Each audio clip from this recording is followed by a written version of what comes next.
Win up to £25,000. The Community Lottery, a subscription-based lottery that allows you to continue to support good causes that matter.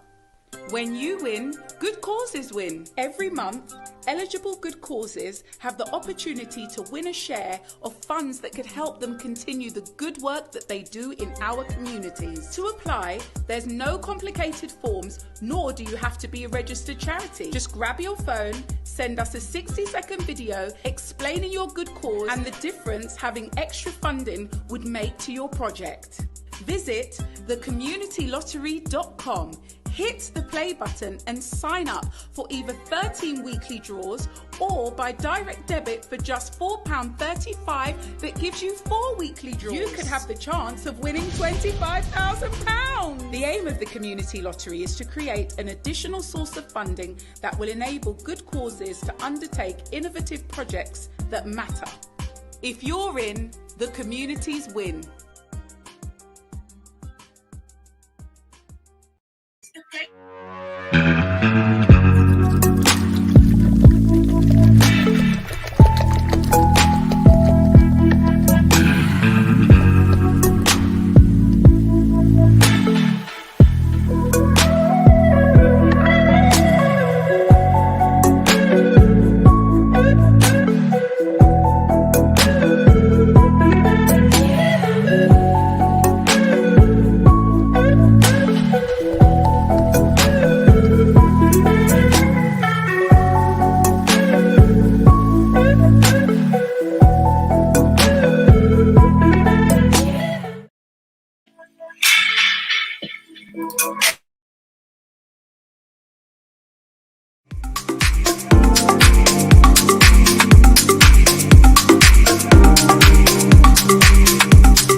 Hello, and welcome to another edition of What a Week right here on MediaNet Live TV with myself, Mr. C, and of course my co-host Tony Crossbody. Everybody, hey, good evening, Mr. C. Good evening, everyone. Big up yourself, Tony. How you doing, sir? The weather's getting warmer now. We're in a better mood. The days are drawing out now. 100%. Springtime is in the air.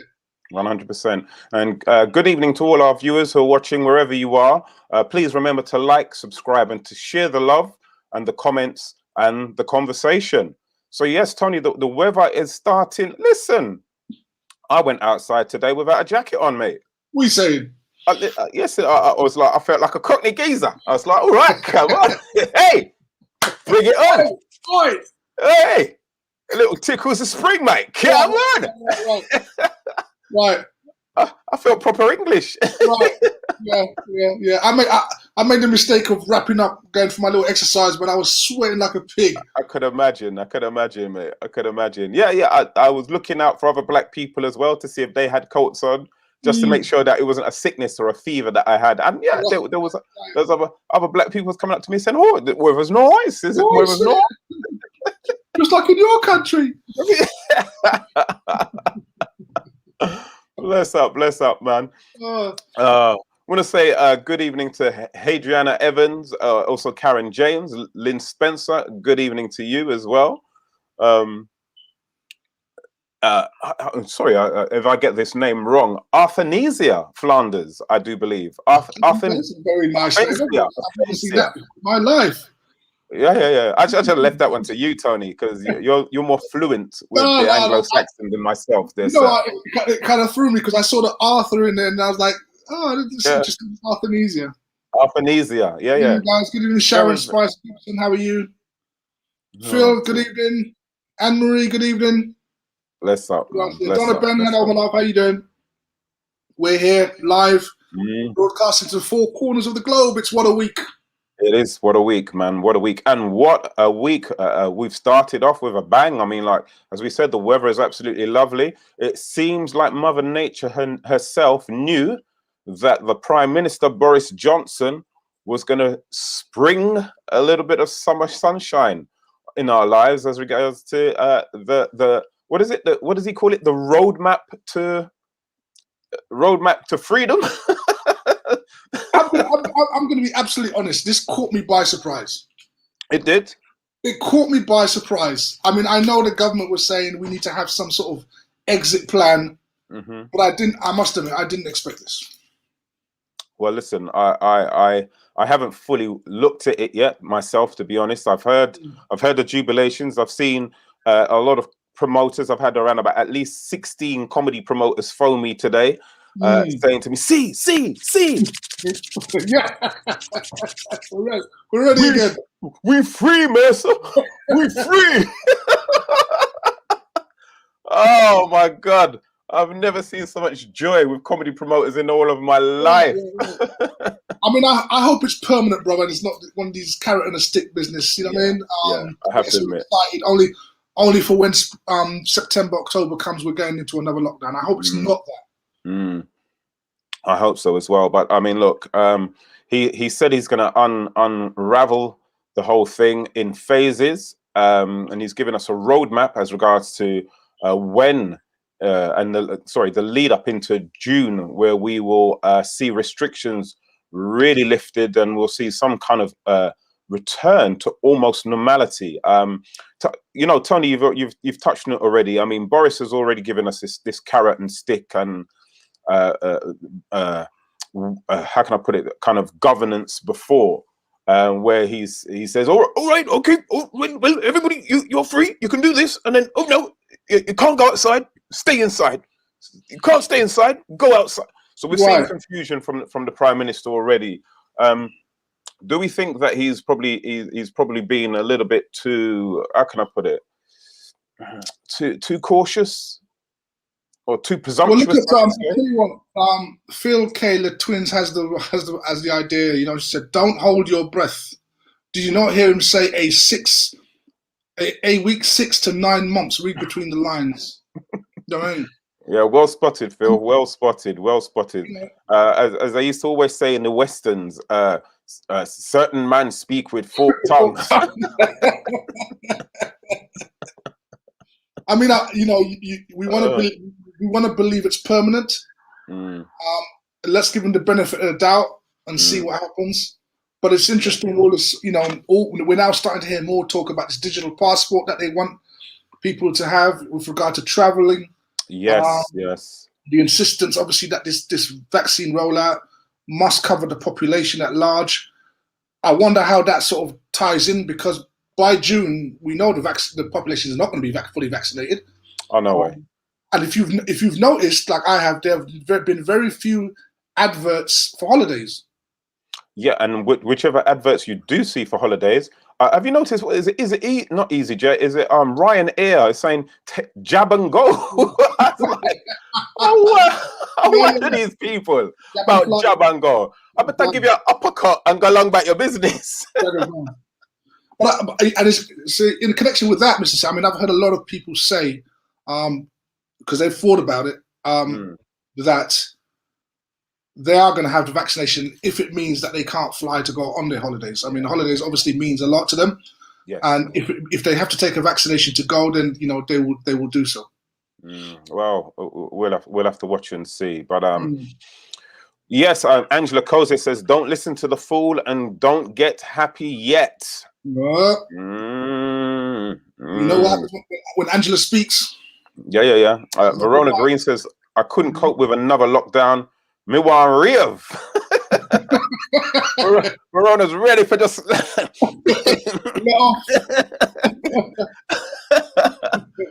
Verona's ready to back up herself in a corner on a wall, boy, and go rub down somebody's child or somebody's husband. Oh boy! Or we got to be inclusive. Somebody's sister.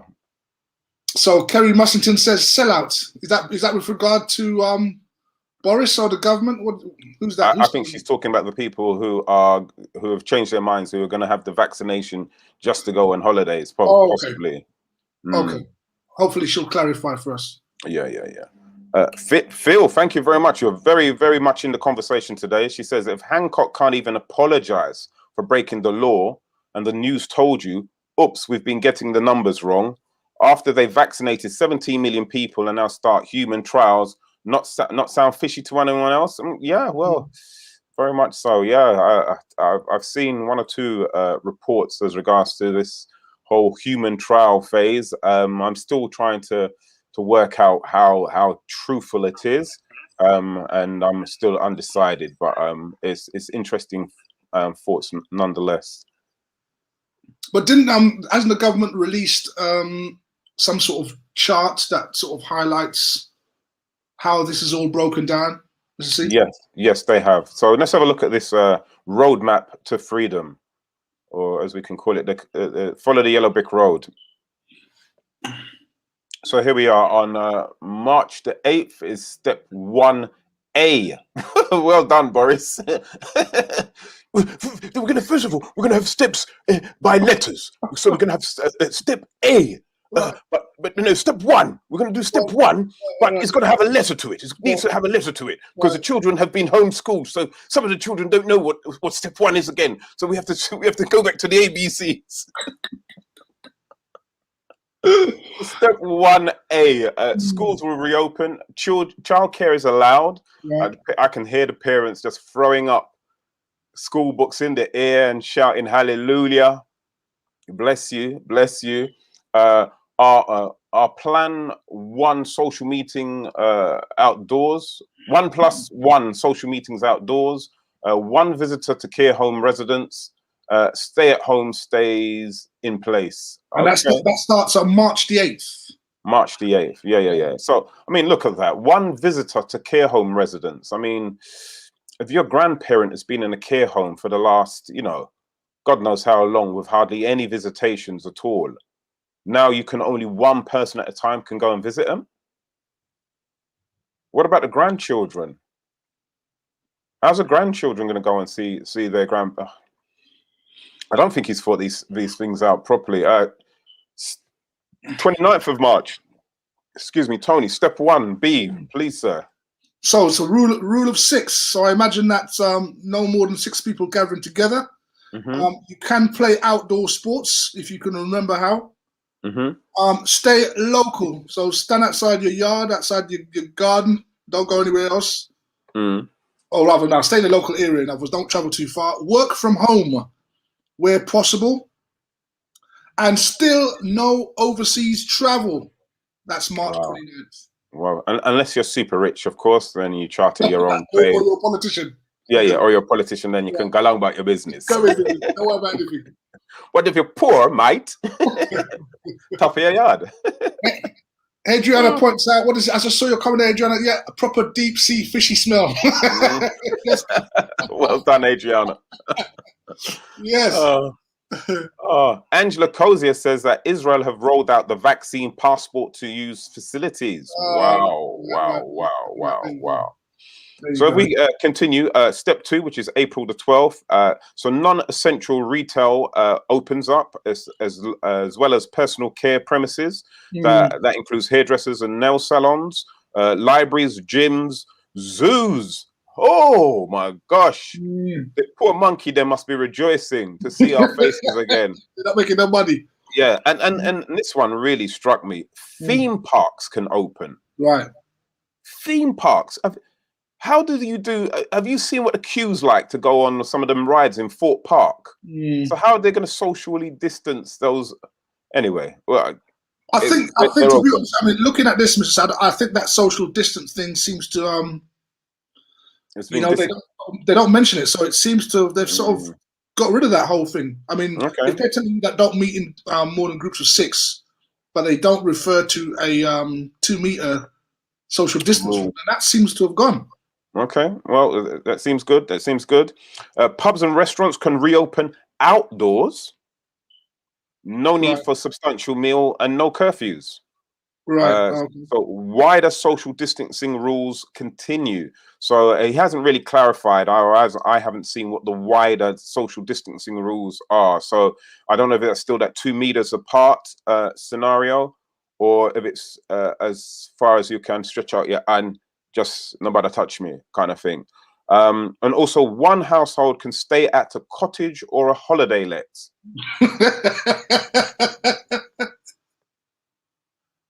Thanks, Boris.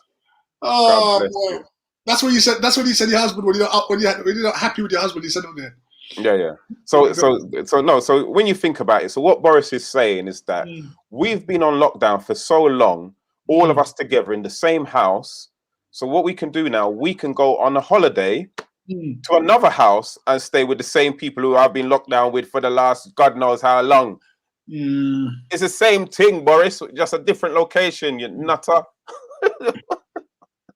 You know what strikes me as why this is so suspicious, you know, because I think the government has felt the pulse of the nation. Yes. The nation is on the verge of coming out and starting trouble, right? And they've timed it so that you can get out for summertime to dampen, to sort of placate your mood. Because once you get outside and the sun's out and all that, you forget, you're going to put aside, you know, a lot of your frustrations about the way the government has handled this. And so I think the timing suggests, you know, that this is, you know, it's the government's playing its hand, I think. Yeah, I totally agree. Just picking up one or two of the comments.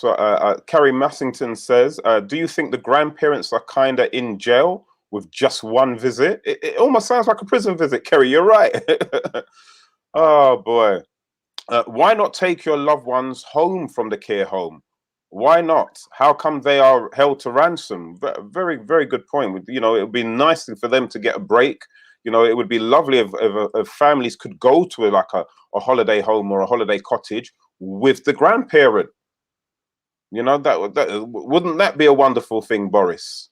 For example, just to think about all the joy that will bring to families and, you know, grandparents and grandchildren that have been separated for the last, you know, anything between, because some grandparents have been high risk, to be honest with you, and have been on lockdown since probably April last year.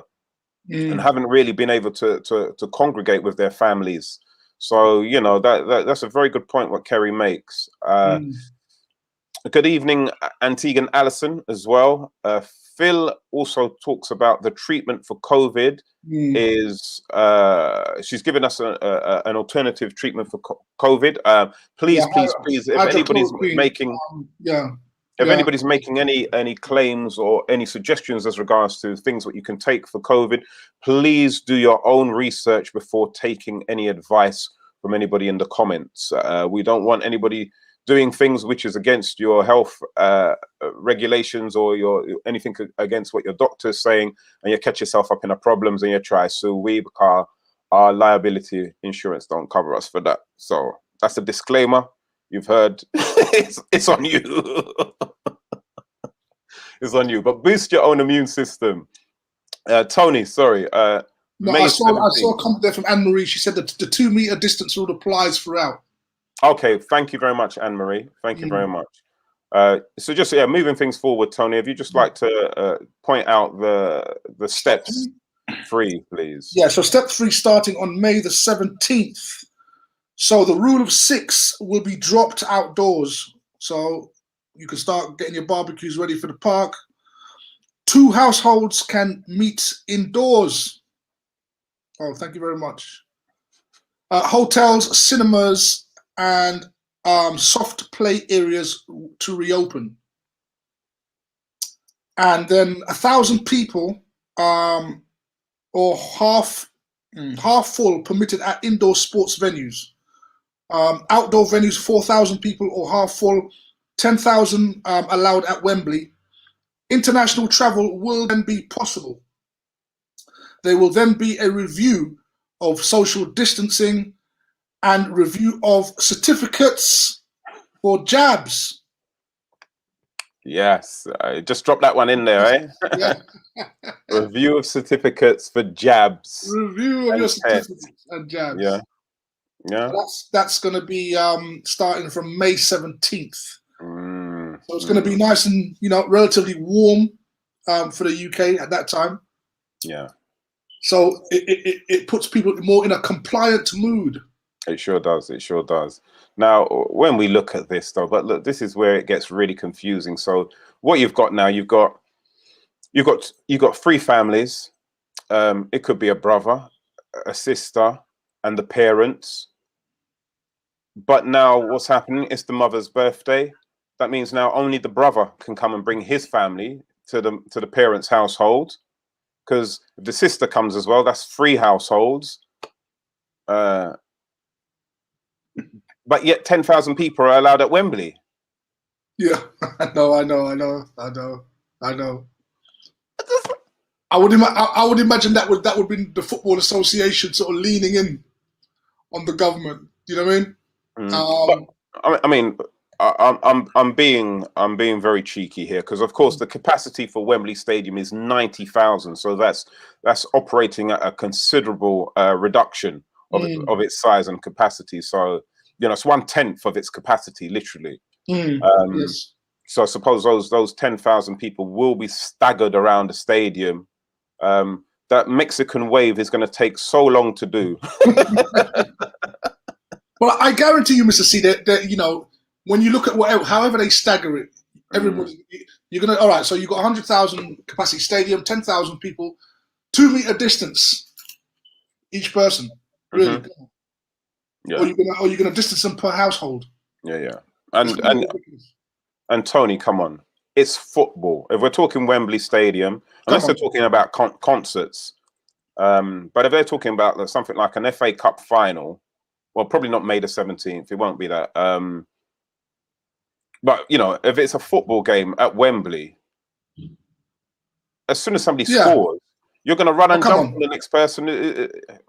Anyway, we'll see. We shall see. Probably I'm being a bit too harsh. No, you're not. When it comes to football, when it comes to football, the Great British public, they don't have no decorum, mate. They do things the way they do it. Yeah. So I think this is just a bit of bluster to let you know, well, we've got an orderly timetable. This is what's going to happen. But in reality, when it comes to these large gatherings, they'll be hard to contain. And then what will happen is this is what they say. Oh, because the government lifted the lockdown too early, and all of you gathered together, so we're now going to go back into lockdown because since it all happened, we've had an explosion in cases. And then you'll have the opposition coming out. Yes, I told the government not to. I did mention to the government, don't lift the lockdown too early, and we'll have that argument in the winter. True. I mean, Kerry says it's all about money. Interesting. Lynn Spencer says she likes working from home. Is anybody else experiencing this, that you've actually enjoyed not commuting? You've enjoyed the fact that you've got your little office set up in your front room now, and you've got everything is just comfortable. I kind of like this working from home. I don't see myself ever going back to working in the city or wherever it was in the suburbs where you had to travel to. Is there anybody else who's actually enjoying working from home? Let us know. Give us your comments, your thoughts and views. Also, Lynn Spencer, she's sorry. Kerry says Lynn Spencer, haha, your son turned mad. You turned mad during this lockdown, which some people might have done. Some people have probably. This has been very challenging for them. The lockdown. I know I've had my dark days, definitely. Tony, you any dark days? Only when I go to sleep, Mr. C. That's what I like to hear. If you know how to sort of utilize your time working from home, it can be very useful. If you enjoy a lot of the social that happens at work with your colleagues, you're going to have a harder time, I think. And Tegan Allison says she loves working from home and doesn't want to go back at all. She says her work-life balance is absolutely perfect. Spot on, yeah. Angela says the same. She says, I love working from home and not dealing with foolishness. Yes, Angela, all that politics. Faye Thomas Green says, working from home is brilliant. I get everything done in my work. I had weekends totally free. Yes, indeed. Yeah, exactly. It's going to be difficult. It's going to be difficult, you know. You know, you're in perfect control when you're at home. You know, if somebody's chatting too much in the thing, you can just lower the volume, you know, listen to me on cruise radio. Just nodding your head. It's tunes you're bopping to. Yeah. You know, and I think companies now will sort of look at this sort of last, year or so and start altering the way their staff do work from home. I think a lot of them will make that permanent. They'll cut back because they'll see that perhaps they save much more money with their employees being home based as opposed to being in the office. And it could work out well for most people.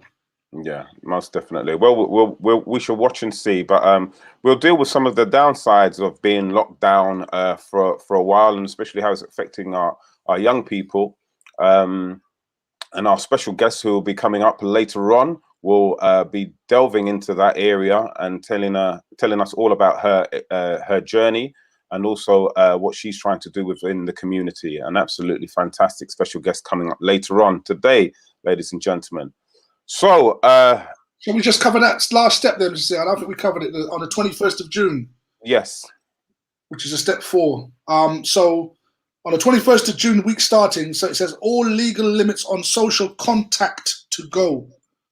So what does that mean? Does that mean you could dance? Bacchanal.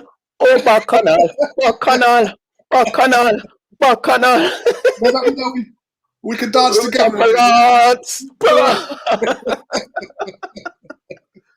Why, oh boy.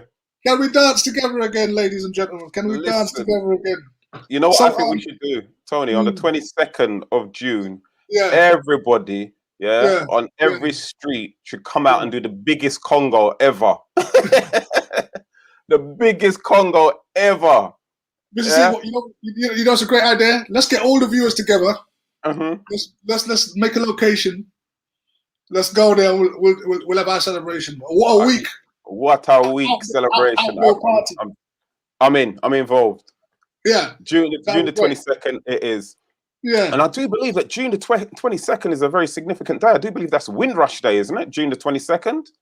I'm not sure. Does anybody know what the significance of? I know the 21st is the summer solstice, which is the longest day of the year. It's Windrush Day. The 22nd, is it Windrush Day? I'm not sure. I'll see. Anyway, I'll continue here. So that week starting June the 21st, remaining hospitality to reopen. So what's that? That's going to be sort of hotels, little hotels, motels. They're going to be allowed to reopen.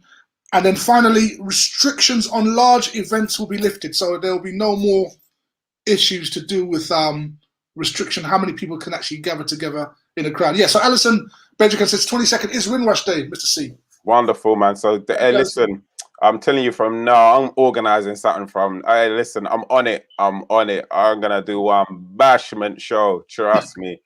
Yeah. Black people, listen, hey. Also, Antigua and Allison said, on my show today, I played that song Bacchanal by Kerwin Du Bois, and I said that I didn't know what Bacchanal meant, and I was willing to give a fantastic prize to any Jamaican who could tell me what Bacchanal meant. I know the St. Lucians and the Trinidadians would know because that's their kind of behavior. So if there's any Jamaicans who know what the word Bacchanal mean, probably I should say it in a St. Lucian kind of Dominican kind of accent. Bacchanal. And I know there's Jamaicans out there say, why what canal? Which canal you talk? Yeah, idiot. Him saying buy one canal. And then if anybody you guys are getting married this year, after June 21st, there will no longer be any restrictions on the amount of people you can have at your wedding. Wonderful. Absolutely So wonderful. if you guys are getting married, please give us an invite. We want to come, drink your drink, eat your food. And guys, if you're smart and you're getting married this year, you will organize your wedding so that it happens before the 22nd of June. That way you can keep the numbers them down and you won't be in debt when you get married. Yes, that's exactly what I was thinking. You understand? Because if you invite me to your wedding, it's going to be expensive. Listen, I'm everything, yeah? I'm coming to your wedding with Tupperware. You know how long it's been for me to eat out. Stick that in the freezer, man. Yeah, man. Trust me. Listen. I've had to delete my Deliveroo and Uber Eats app, man. I come into your wedding, whether I'm invited or not, and I'm bringing Tupperware. I said it. Oh dear. So we we have to move on, ladies and gentlemen. So I hope that you've got all of that information. I hope that you understand how things will unveil and unravel over the next couple of months. And hopefully we shall, on the 22nd of June, be moving into a state of normality. But as we've seen before, things could possibly change. The one thing I just want to add on to that, just before we move on, Tony, is that the other thing that which nobody seems to have picked up on is the fact that the numbers are going down. It almost feels like the government is trying to claim credit for the fact that the numbers are going down. That, you know, what they did in December and January, this extreme lockdown, has contributed to the numbers going down. But I'm a more simpler person, a simpler man.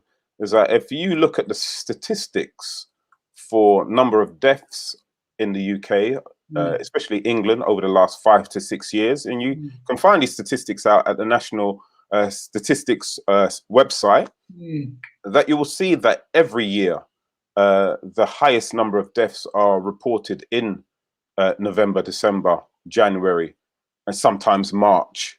And that statistically, the numbers of deaths decrease February, April, May.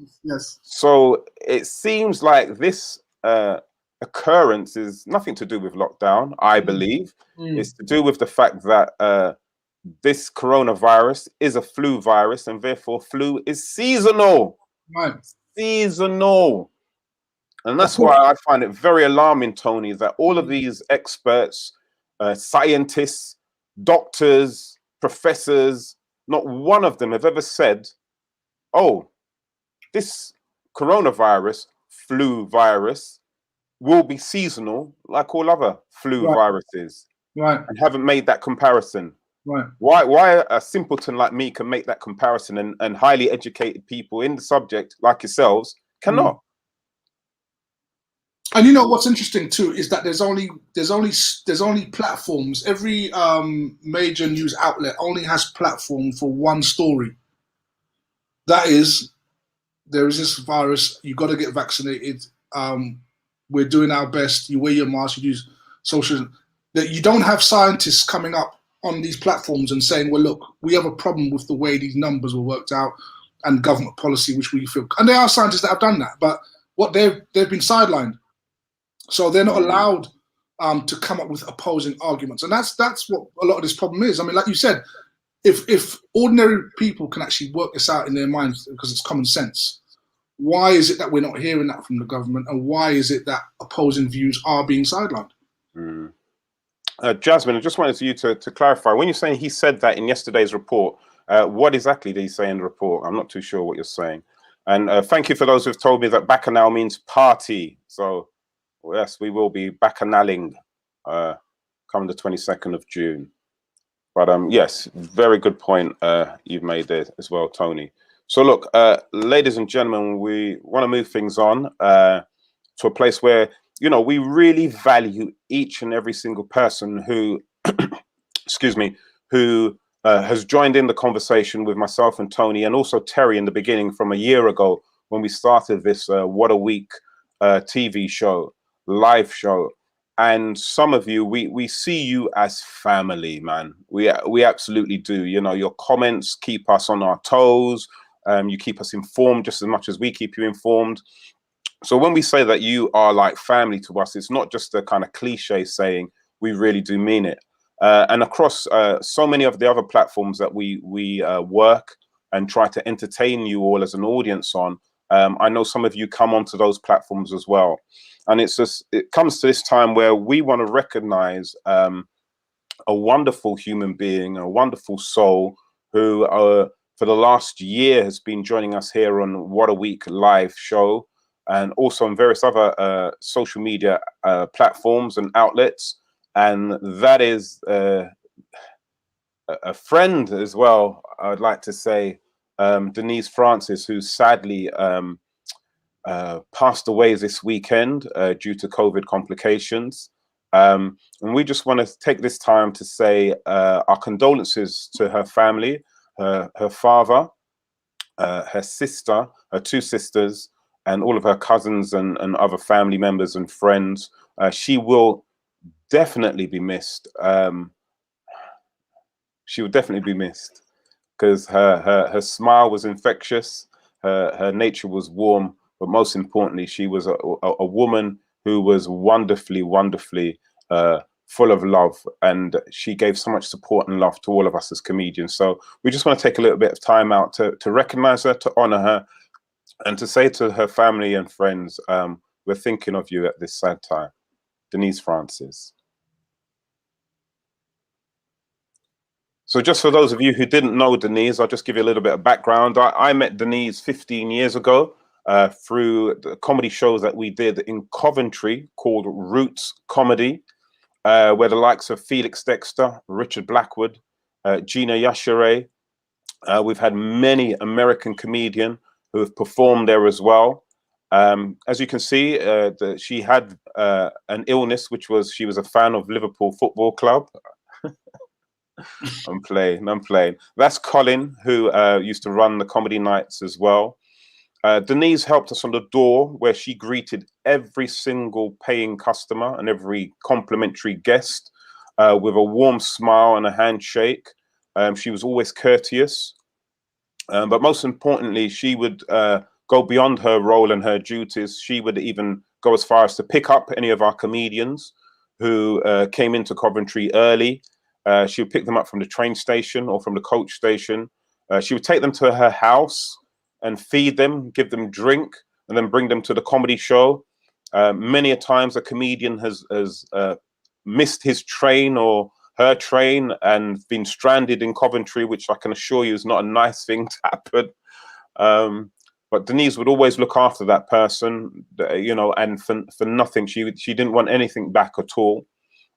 I spoke with one of the biggest black comedy promoters in the UK this week by the name of John Simmet. Those of you will know him as Dipsy, the Teletubby. That's her with her brother Clive and Freddie McGregor. And he said that many a times Denise would pick him up whenever he was coming into Coventry and look after him. And even when he had his shows on and he would give her like a complimentary ticket, she would always come with a bottle of something for his wife and some chocolates for his daughter. That's how Denise was. She didn't just take things for the sake that they were free. She always gave back a little bit of herself as well, just to show you how appreciative she was. That's her with her cousins, and that's her with some funny guy. He funny. He really funny, that guy. He is, yeah, sometimes. So Denise had her own unique catchphrases. You know, many of us have catchphrases, but those catchphrases are quite common amongst us. Like I use when I'm saying, okay, I'll say Coolio, which I thought I originated until somebody told me, I've been doing that for like 20 years before you was born, Charles. Sit down. But she had a very unique catchphrase, which was pow. she was very much about empowerment, especially of ladies. She would always support any kind of woman in any kind of business adventure that they were doing. And power was her way of saying more power to you. She also had a little phrase which was choo choo, which is it was so cute, and it was just her. It's just her own unique way of how she interacted with all sorts of people from all walks of life. She was diagnosed with lupus, which had been very, very much, how can I put it, a trial and a tribulation for her over the years. It's affected her health in so many different ways, but you know, no matter how down she got, she always had that beautiful, beautiful, beautiful smile on her face. Sadly, this week, she went to sleep for the final time, a day after her brother, Clive. Condolences to his immediate family as well, and his friends as well. So this weekend, we didn't just lose Denise, we lost her brother, Clive, as well. And a year ago, we lost her mother to COVID as well. So that's a lot for one family to take in. And we really need to kind of shout out and extend our love and our hearts to the whole of the family. For those of you who wish to leave any condolences so that the family can see, please, if you go on to Facebook, her Facebook name is Denise Francis. You will see her nickname, which was Delicious, and that she definitely was. And you'll see her with a picture of herself and her mother there. And please, if you would like to leave your condolences there, that would be a wonderful place for the family to see and read them collectively. And they should be there for all of eternity, for them to remember just how wonderful and special their daughter and their sister and their family member and friend was. So please, ladies and gentlemen, whatever you're doing this week, please remember Denise Francis, not with a heavy heart. She wouldn't want that. Definitely a smile on your face. Good night, darling. Sleep well. Mr. C, I didn't know her very well. I mean, I just met her through the auspices of this show. But when I got the news on that morning, I must admit, you know, I choked in disbelief. You know, I didn't know she wasn't well, because she seemed so vibrant and strong. Anytime you saw her, she was a very dynamic individual. She struck me as a go-getting type of person, you know, and in some ways a no-nonsense person. And when I heard that news, you know what really, and it brought a tear to my eye, because only a few weeks ago she was on this very show, wasn't we? When we were talking about Paul Lawrence, do you remember? Yeah. His passing, and she said,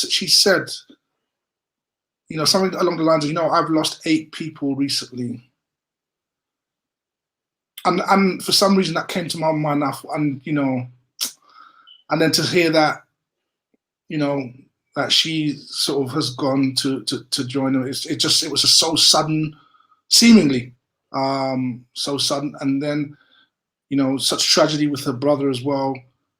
It's totally heartbreaking, and we sincerely hear from we send our condolences to all the friends, all the family.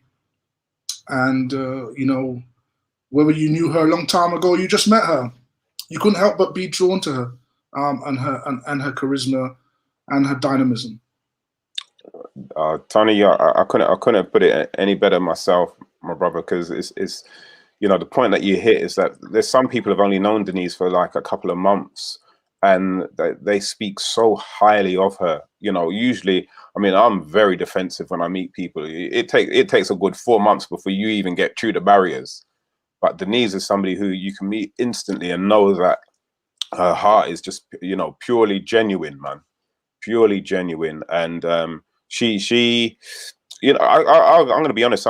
There's one thing that I'm going to really, really miss with Denise, is that since I've met her, every single birthday that I've had over the last 15, 17 years, she sent me a voice note for my birthday, bro. She will sing happy birthday to me.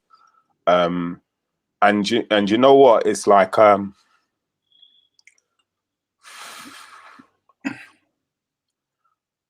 because I was changing my phone over, man. I deleted all of the messages, you know, bruv.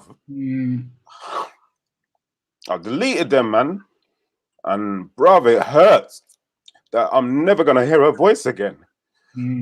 So people, when we got people in our lives, you know, we need to cherish every single moment with them, man.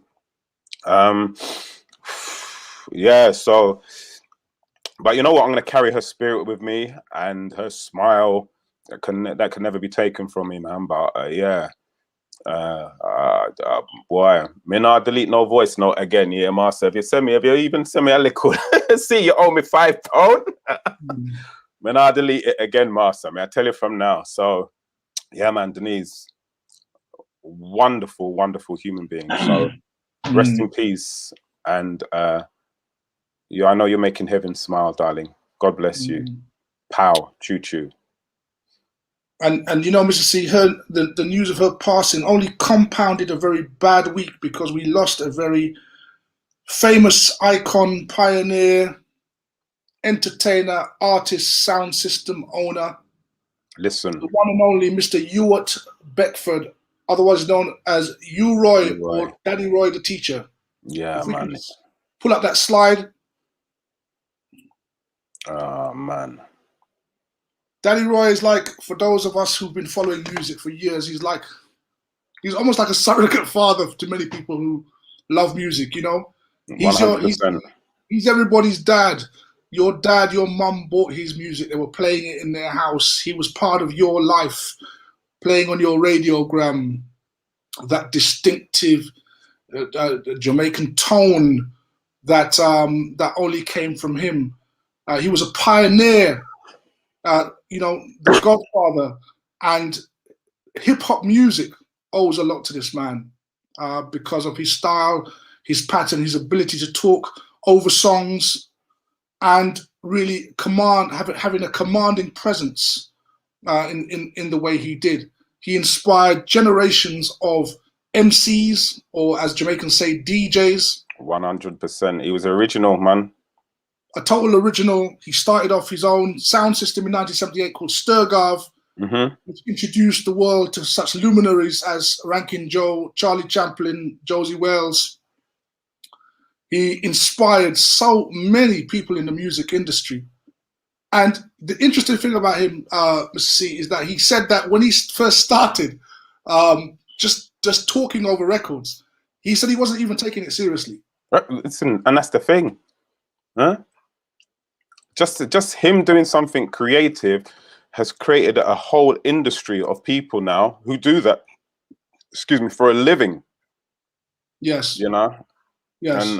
And I don't think he gets the recognition that he so richly deserves, man. He was, and such a unique sound as well. You know? Yes. I noticed that whenever he was doing dub plates, everybody wanted a dub plate from you, Roy. Yeah. And he was such a spiritual man as well, you know. His Rastafarian faith was very important to him. And he used his sound as a vehicle to push that message to the masses. The Guardian article says that basically he was just a man about unity and love of the people. He wasn't about division. He was about bringing people together. And he produced a number of albums during the 70s. He was signed to Virgin Records in his infancy, and became quite well known with the wider British public through those Virgin releases. And so, Mr. Ewart Beckford, what can we say, sir? You know, we were so shocked to hear. We know that people, you know, we age and we can't be around forever. But we were shocked again to hear of his sudden passing and demise. Maybe we can just remember him by this next clip, which many of us have seen before, but watch the man in his prime, in his element, watch the swag, just watch the delivery, and enjoy true Jamaican talent. The man who invented rap, U-Roy. We gonna have the times together. We gonna live a life for each other. God let the know how much I need you so. Still I want the world to know. Gee, we I never let you go, you know. Go to be good, be good. You are love, but not love. You may change, but I will never. You have called me, for I love no other one but you. Come on now, so let I know that you love my soul, and maybe that you never let I go. You can be so and so baby say so. See, they got to be on the go. You can see that you never know. See, you keep on coming back to the door, 'cause I want to see your face no more. You are big, you baby. Wow! Chilly Bob. Call me in the musical version, God knows. If I play you some more, I'm the track for sure. Chillin' about it, brother, chillin' about it. Come on, and sing your musical song. Sing with some brother, you could never be wrong. We gonna have every chance together. We gonna live a life for each other. We gonna sum up without clear. Into the world of our new found love. There's the old wide world about our new found love, people, baby. Don't you be maybe, or you don't believe that I'm a savior, 'cause you been my crazy, baby. Wow, yeah. Wow. Fantastic, man. Did you realize that in 1970 they had Gabici at them time? Look at that. Come on, bro. He was way ahead of his time with the Trilby hat. Come on, man. Total style that man had, brother. Total style. Gabici jumper, Farrah slacks. Oh, man. Them were the days, man. Them was the days. I wasn't wearing Gabici and Farrahs at that particular time, though. I was still with the high waisters, you know, the high waisters and the buttons come up to here. And with the free flares. Oh, my God, boy. Them bell-bottom trousers. Oh my goodness! Rest in peace, Daddy Roy. You've done your work. And the Clark shoes as well. Oh man! So listen, ladies and gentlemen, we've come to the time of our show where we'd like to introduce one of our special guests, and this special guest, you know, the reason why we've invited this phenomenal woman on the show is because of the fantastic work that she does within our community. She's a mother. She's a glam mother as well. And I've known her for quite a while. But again, it's like every time I see her and meet her, she has always done another 4 or 5 different things from the last time I've seen her. So please, ladies and gentlemen, without further ado, can give a warm, wonderful, what a week welcome to Miss Jenny Steele. Hello. Hello, Jenny. Good evening. Evening, everyone. Good evening. Good evening. What a lovely start. I loved everything. I've just enjoyed sitting back, chilling. Oh, thank you, Jenny, man. An absolute pleasure having you, man. And that's why we want to bring you into this space, my dear, because, you know, you are phenomenal. Absolutely phenomenal. You know, your journey, the fact that you have this warm nature about you. And, you know, you're not just a taker. You are definitely what we call a giver within the community. So if you can just tell us a little bit about your company and what it does, and then we'll go on a journey. Okay, so my name's Jenny Steele. The company's called Project Yana. It stands for You Are Not Alone. I'm a specialist worker, so I'm a qualified young person's independent domestic violence advisor, and also young person's sexual violence advisor. So the nature of our work is, the specialism of the work is early intervention and prevention. So provide healthy relationship education programs, but we also work one-to-one with high-risk young people that may have witnessed domestic abuse at home, may have experienced an unhealthy relationship, young people who have found themselves groomed, involved in criminal and sexual exploitation, online safety, that type work. Oh man, so look, that's quite deep. That's a lot of specialized areas in one hit. How have you found that during this pandemic and this lockdown? How have you found the workload? Do you know what? We haven't stopped working. So, you know, it's kind of funny that we have lockdown, but actually lockdown hasn't done as much changes for us, because so we haven't stopped working through the first lockdown. I also have young people that are at school. So the young people that we have that are not in school, I have actually been seeing them every other week on their doorstep. Wow. The workload is definitely higher. I think, as you guys said earlier, that there's only a certain amount of things that reach the news.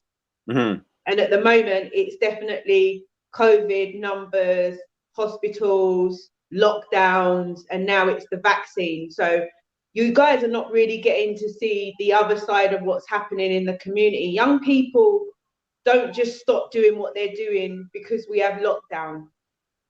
You know, parents have struggled to keep their older children at home for long periods of time. You know, imagine trying to keep your young 16 to 18-year-old, and I'm sure some of the people watching, to keep them at home, off the streets, stop being bored, you know, get them involved in their schoolwork. I think this lockdown's been a bit different because we're now doing online schooling, where young people have to sit like this on Zoom. But before, young people were being expected to actually do their homework every day at home without much guidance apart from family members. Which sometimes that can just add to the stress levels.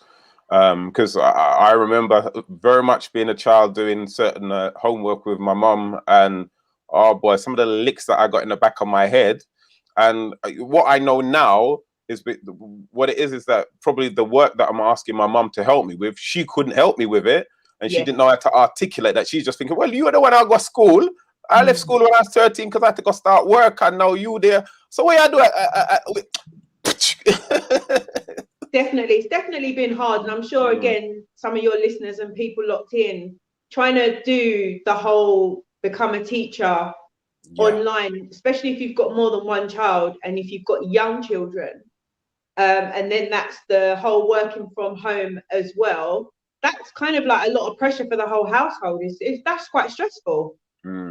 So how do you support a family through something like that? If whether you've got your 15 soon to turn 16-year-old son who's now taller than the mother.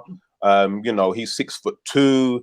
He's like 14 stones, and he recognizes now that he even though he isn't at that age of a man, he knows physically he is like a man. So he's saying, I'm not staying in. I'm going out with my friends. So how do you support the mother through that, and how do you also support that child through those kind of situations? We've had to do a lot of changes to our work. So normally we would support families and the young person, but the young person would be at the forefront. Through lockdown, we've had to extend that. So we've had to support the family. So we're seeing where families are in need of essential items, more food. Do you remember when lockdown started, there was no toilet roll, there was no sanitary products and things like that. There was hardly anything, even down to baby milk was a struggle. So we had to start the first lockdown as in helping the family to support them with every need, not just the needs of schoolwork, keeping them off the road. We're helping parents to kind of set boundaries. We were having to talk a lot about COVID-19, what it was, because if you remember, we're going back to the first lockdown, there was a lot of conspiracies, a lot of people wasn't really feeling the fact that this existed. Young people were very much not wanting to hear about COVID. No one they knew had it. They didn't think it was real. Do you know what I mean? So we all saw it differently. If you ask people now how they see COVID or COVID-19, it's totally different to the first lockdown. Listen, I've got to admit that when they introduced it first, remember, they was telling us that black people couldn't get it or black people wasn't getting it. So I was like, let the party continue. But definitely. Then, the narrative soon changed, and now we're told that it affects us more than anybody else. So yeah, definitely.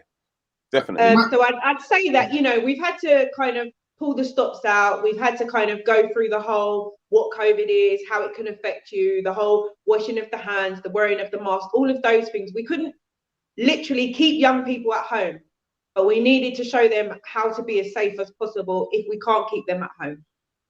Tony, you had a question. Yeah, sorry, Jenny. Hi. I just wanted to ask, have you seen any casualties amongst the young with regard to COVID? We haven't seen any young people. I've friends, family, and teachers. We do know a few teachers, and they've been really, really unwell with it. I mean, when I say unwell, I mean it's been about 4 to 6 weeks. Some of the teachers that we know, one in particular, is still very unwell, as in breathing, not being able to keep food down. She's actually also just recently been diagnosed with diabetes, so she's having to take insulin. All of those things are new. So, I mean, it's been tough to see all of the different parts of it, and then also still continue to do the work that we're doing at a high level. Because I guess families need a lot of things. Right. And even though we are working, and I'm working with 2 other charities, so we are also working with young people that come through custody. That hasn't stopped. Young people are still getting arrested. Right. And I feel like we're able to see 2 sides. We get to see the news and all of that stuff, but we're also seeing the underneath that I don't think the community is going to see the side that we're seeing probably for another year, 2 years. Wow. Wow. I kind of get the sense with some young people that there's a bit of resentment to those of middle age and elderly, because what they're saying, their argument seems to be, well, COVID's affecting you lot and we're suffering, we're paying for that. Yeah, why can't we kind of just do what we were doing before? Right. Yeah. You old people stay inside and let us do our thing.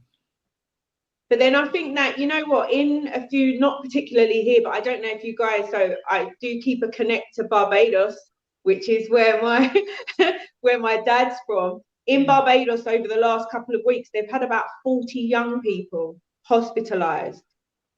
Wow. Yeah, from COVID. So I don't know if you, well, listen, I'm still trying to travel, so I've got my heart in that. But last weekend, they actually had a stay home and lock down most of everything for the weekend, because they're not used to seeing young people with COVID-19. So, you know, they're becoming quite strict as well on their young people with masks, going out, washing their hands, because that's quite a high level. You know, Barbados is a small island, so to have 40 young people all kind of go into the hospital that weekend, it's put a lot of pressure. Alison is saying that a 9-year-old girl died in Birmingham last week.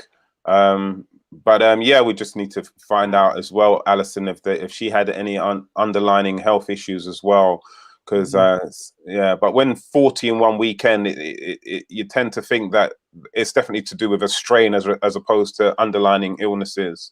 Interesting. Definitely. We definitely need to have a look. They've had a lot of rules over there. So the fact that those young people actually presented also shows that they're not adhering to their rules either.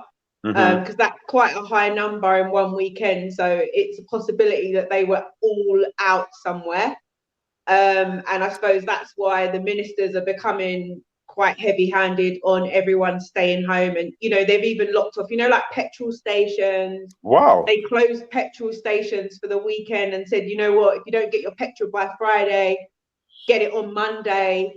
Their actual exercising was like 6 till 9 a.m. and that's it. Beaches closed. So, you know, that's quite a heavy lockdown that they just had, a bit different to the ones that they've had over the last few months. That's almost like martial law. Thank you, Alison, for correcting me on small island talk. BIM does not stand for Birmingham. It stands for Barbados. Barbados. Cool. How is BIM Barbados? There's no M in Barbados. There's no I in Barbados. There's no M in Barbados. But yet BIM. Don't everybody know that BIM mean Barbados? What happened to you, boys? Let's shout out the Bajan posse in the comments. I'm getting a lot of love here for the Barbados. Man, that's why I don't like you, Yachty people, boy. How you don't know that BIM mean Barbados? How long you live here? Yeah. Very Apologies, good. apologies.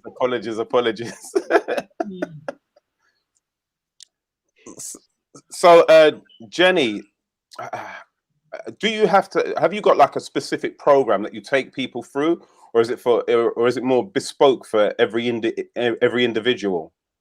So I've got some bespoke programs around healthy relationships, online safety, but I think depending on the young person, we create and adapt because we have quite a period of time with them. So we have 3 months plus, so it's 12 weeks, and then it's extended until we feel, or the other professionals involved, or the family feel like this young person has done enough work to actually become not part of the service. So it's very much tailor-made from one person to another, because each young person that comes in doesn't present the same things. So the work can be different. And I also work with boys and girls, which is not known widely, especially when it comes to unhealthy relationships and domestic abuse. Most services only work with girls. Right. So, okay. So we're seeing an increase, or is it again just a number of young men who are having these problems, but again, it's not reported to the community? I think that something that's not reported as much, especially in our community, is parental abuse. So that's a young person who's abusing the parent or parents in the home, whether that be grandparents or one parent. That's not publicized enough, and it's something that we definitely need to talk about more. And it's not just boys, girls also present with that behavior as well. Yeah. I mean, look, I've done some youth work and I've seen some real tough cases. I mean, how do you dealing with all of that now come back home and not transfer any of that energy onto like your sons or your grandchildren? How do you manage to deal with that in your mind? So I suppose for us, like, we have supervision.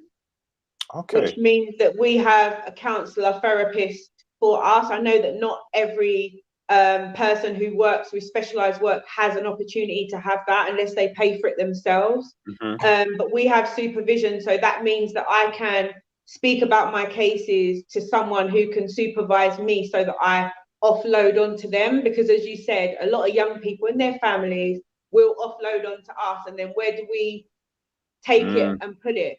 But then I will say that I think during lockdown, I'm quite a strategizer and I do a lot of strategy plans. So during lockdown, it's been double hard because obviously I've got my family. So I've got 3 children, adults.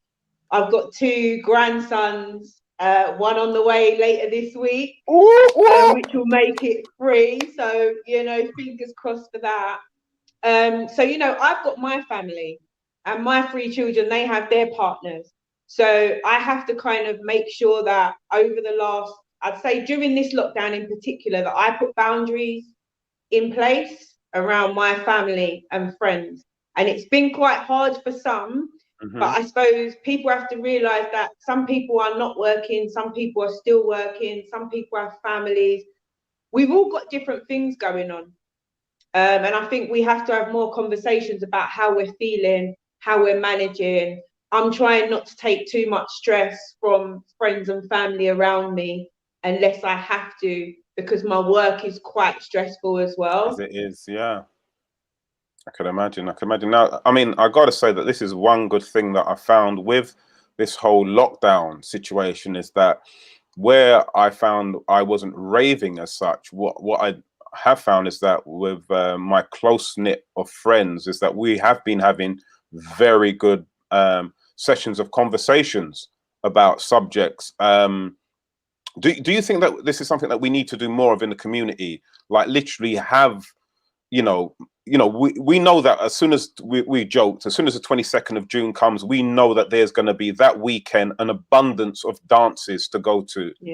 And we'll probably return to that kind of culture and way. But do you think there's also a need, Jenny, for us to have to start programming conversations within our communities, but also intergenerational conversations as well?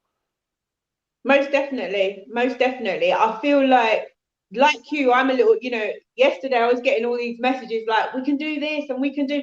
And if I be honest, after seeing what happened in December, I'm not jumping around yet because I'm like, we haven't even got into March. And we know all too well that they only have to give us a 2-week notice to change things. So I feel like most of the people were saying, I don't want to get too excited. I'd rather be disappointed because I know that it's not happened rather than get all excited. We can do this, we can do that, and then we don't have it. But I definitely feel like we do need to have more conversations like this. I think we need to, I know everyone hasn't been out and people want to go and enjoy themselves, and I get that.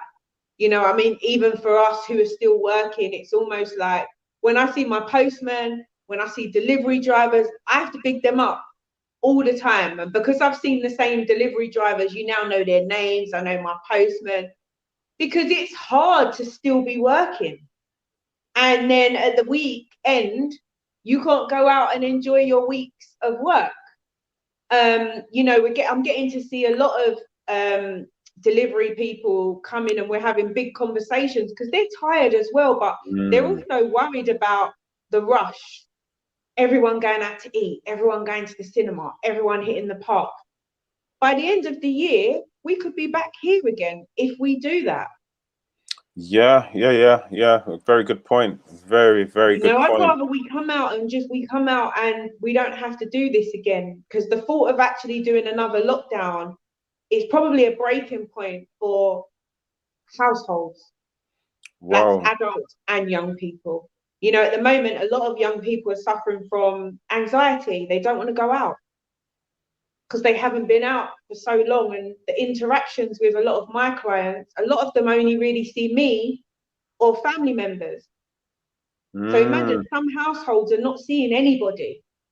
So their social skills, so their social skills have probably got poorer during lockdown, and now you're going to find people's anxiety levels will rise.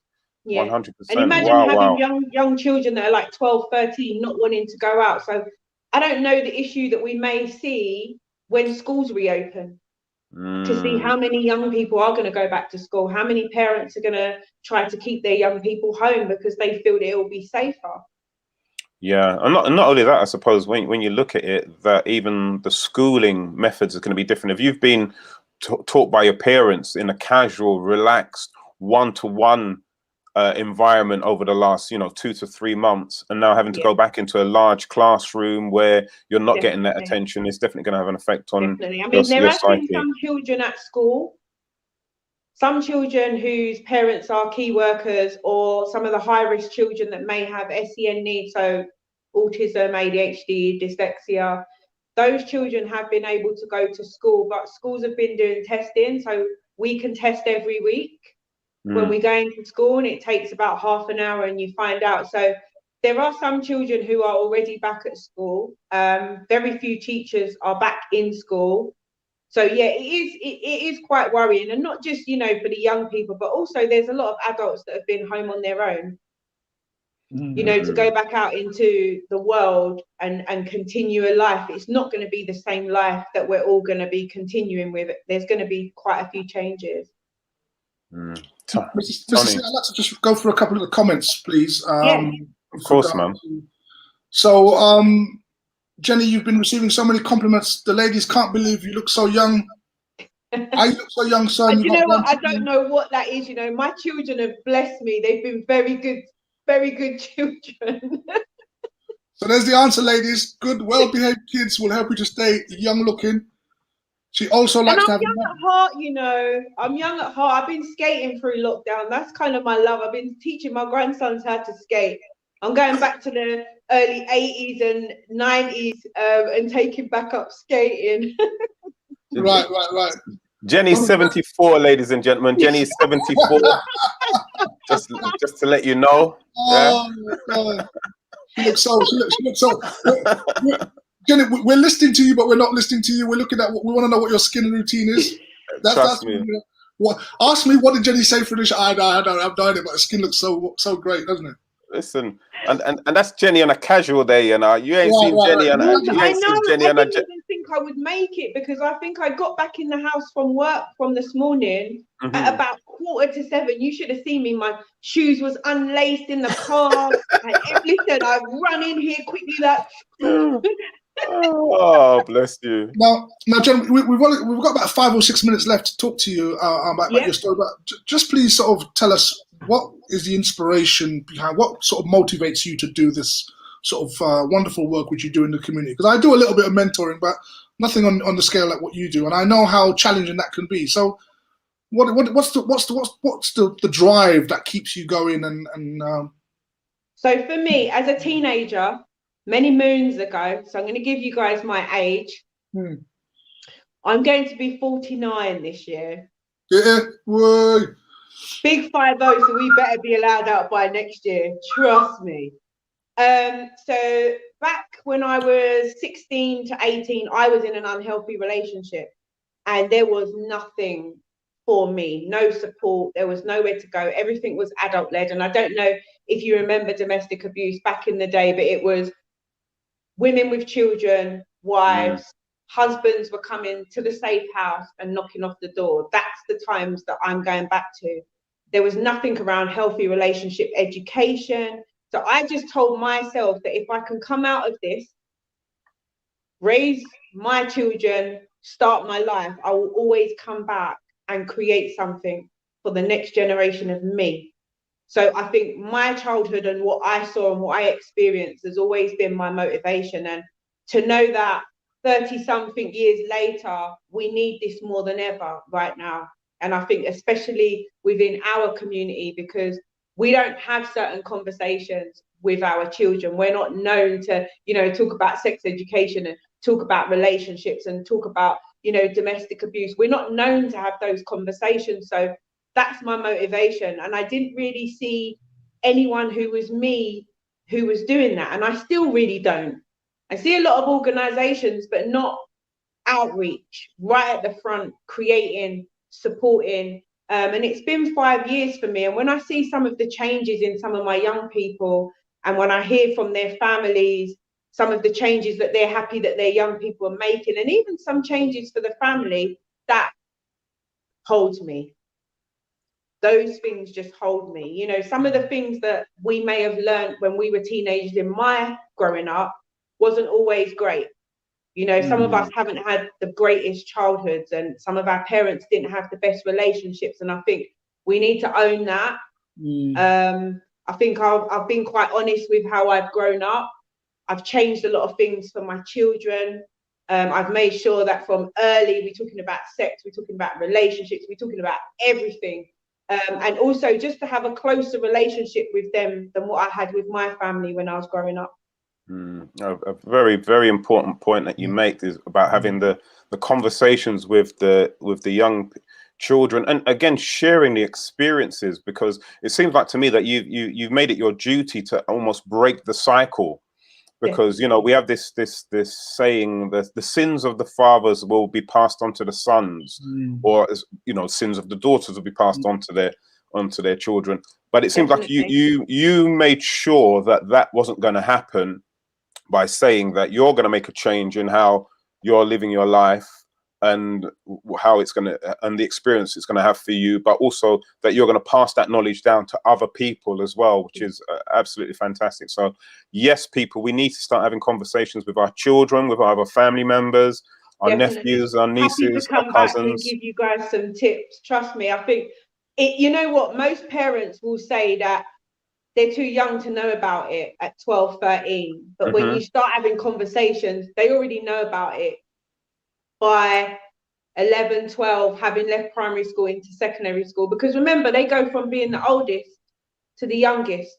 And their experiences around older children will change the conversations and the things that they see at school. So majority of young people, 10, 11, 12, they already know a lot. So it's not as scary as we think. Yeah. And we've got to have that connection and bond with them, man, because once we start having those conversations, they now, through those conversations, understand that they can feel comfortable bringing those type of conversations to the parent. Like, Definitely. you know, I try with my sons. It hasn't been easy, you know, especially because they live with their mum. So sometimes, you know, but again, even like when, you know, my middle son, when he was going France, you know, I had the conversation with him. I'm saying to him, listen, when you go France, you know, you're going to France to learn the language, no, but I come back with no French baby, you know. And then I gave him some condoms, you know. I don't know whether he know how to use them and everything. I did ask him, you know, how to put it on, you know, which bit of your body it's supposed to go on. Well, I'm a relationship and sex educator, which I got last year, and it is based around that, because if we don't have those conversations, you lean on your own understanding. That's it. And your own understanding comes from your friends, and a lot of it's myths. Yeah. It's not even real facts. Yeah. So, you know, if we take it back to our own childhood, a lot of the things we heard and learned was from our friends. And the other thing is that now what happened was his younger brother came to me like 3 months later and said to me, Dad, did you give Taylor condoms when he went France? And I was like, what are you talking about? He said, yeah, because he said that everybody at my school is saying that you gave Taylor condoms when he went to France. See, so they already had a conversation about it. They've had a conveison about it. Yeah. And, you know, Mr. C, they're saying, I wish my dad was like your dad. Can I borrow one of your condoms? Listen, I have had sit-down talks with some of my friends, teenagers. If you can't do it, I'm here. Yeah. It's what I do. And I think if parents can't do it, bring in a friend that can do it. Maybe you're too close to the conversation. But I don't think it's something that we should be embarrassed about talking about, because as someone's already said, sex is on social media, it's on TV, it sells, it may be in a different version, but the things that our young people are seeing are a lot different to what we were seeing at their age. 100%. I mean, like we like for us, titillation would have been like the Sun newspaper. Page 3, Carry On Comedy or whatever with Barbara Windsor and Barbara Windsor and her blessings. had a flashback. Sorry. And now look how far we've come from that, and we thought, oh, you know, parents would be like, block your eyes, and that was just for that. And look what they see now. Cardi B's new song is highly explicit. You know, the silhouette challenge, they'll see that on the TikToks on their Instagram. So yeah, they're very much aware in a different. And to be honest with you, you know, like Twitter has no filter as regards to sexual content. So if your child's got a Twitter account, they can possibly see very explicit sexual content, which we had to sneak into an India Man shop at 11 o'clock at night, innit, Tony? And try tiptoe reach the top shelf. Definitely. There is a lot of conversation to have around apps with parents as well, so that there's some sort of parental control before your child is given the phone and whatever apps, because a lot of parents don't know what certain apps are and what they're for.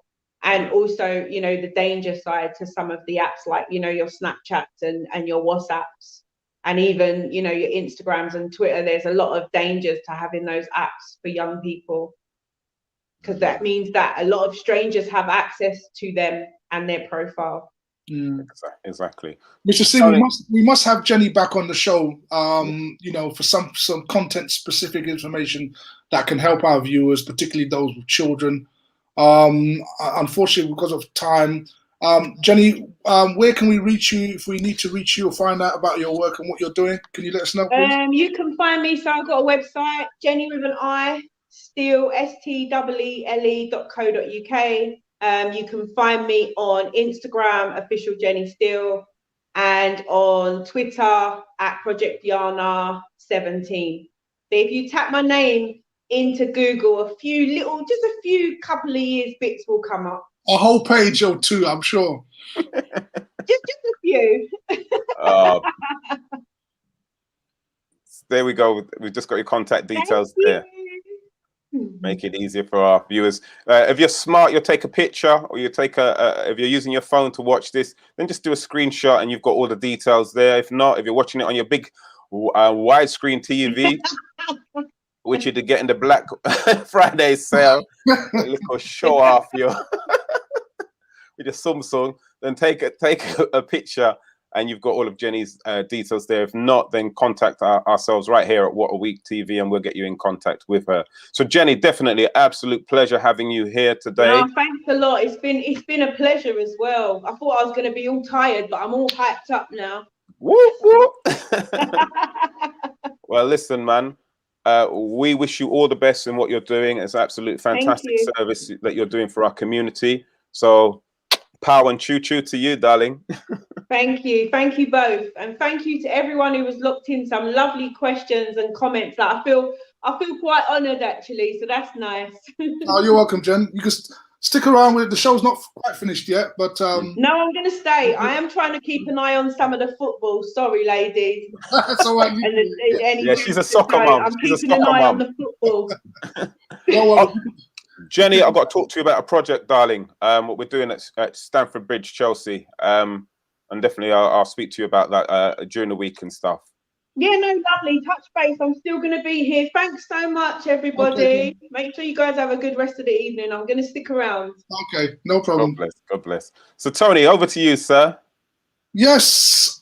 So, back to our Black History segment. And we have been talking over the last few weeks and months about this idea that we've been brought up with to suggest that we are Africans, that you are of African descent and the descendant of African slaves.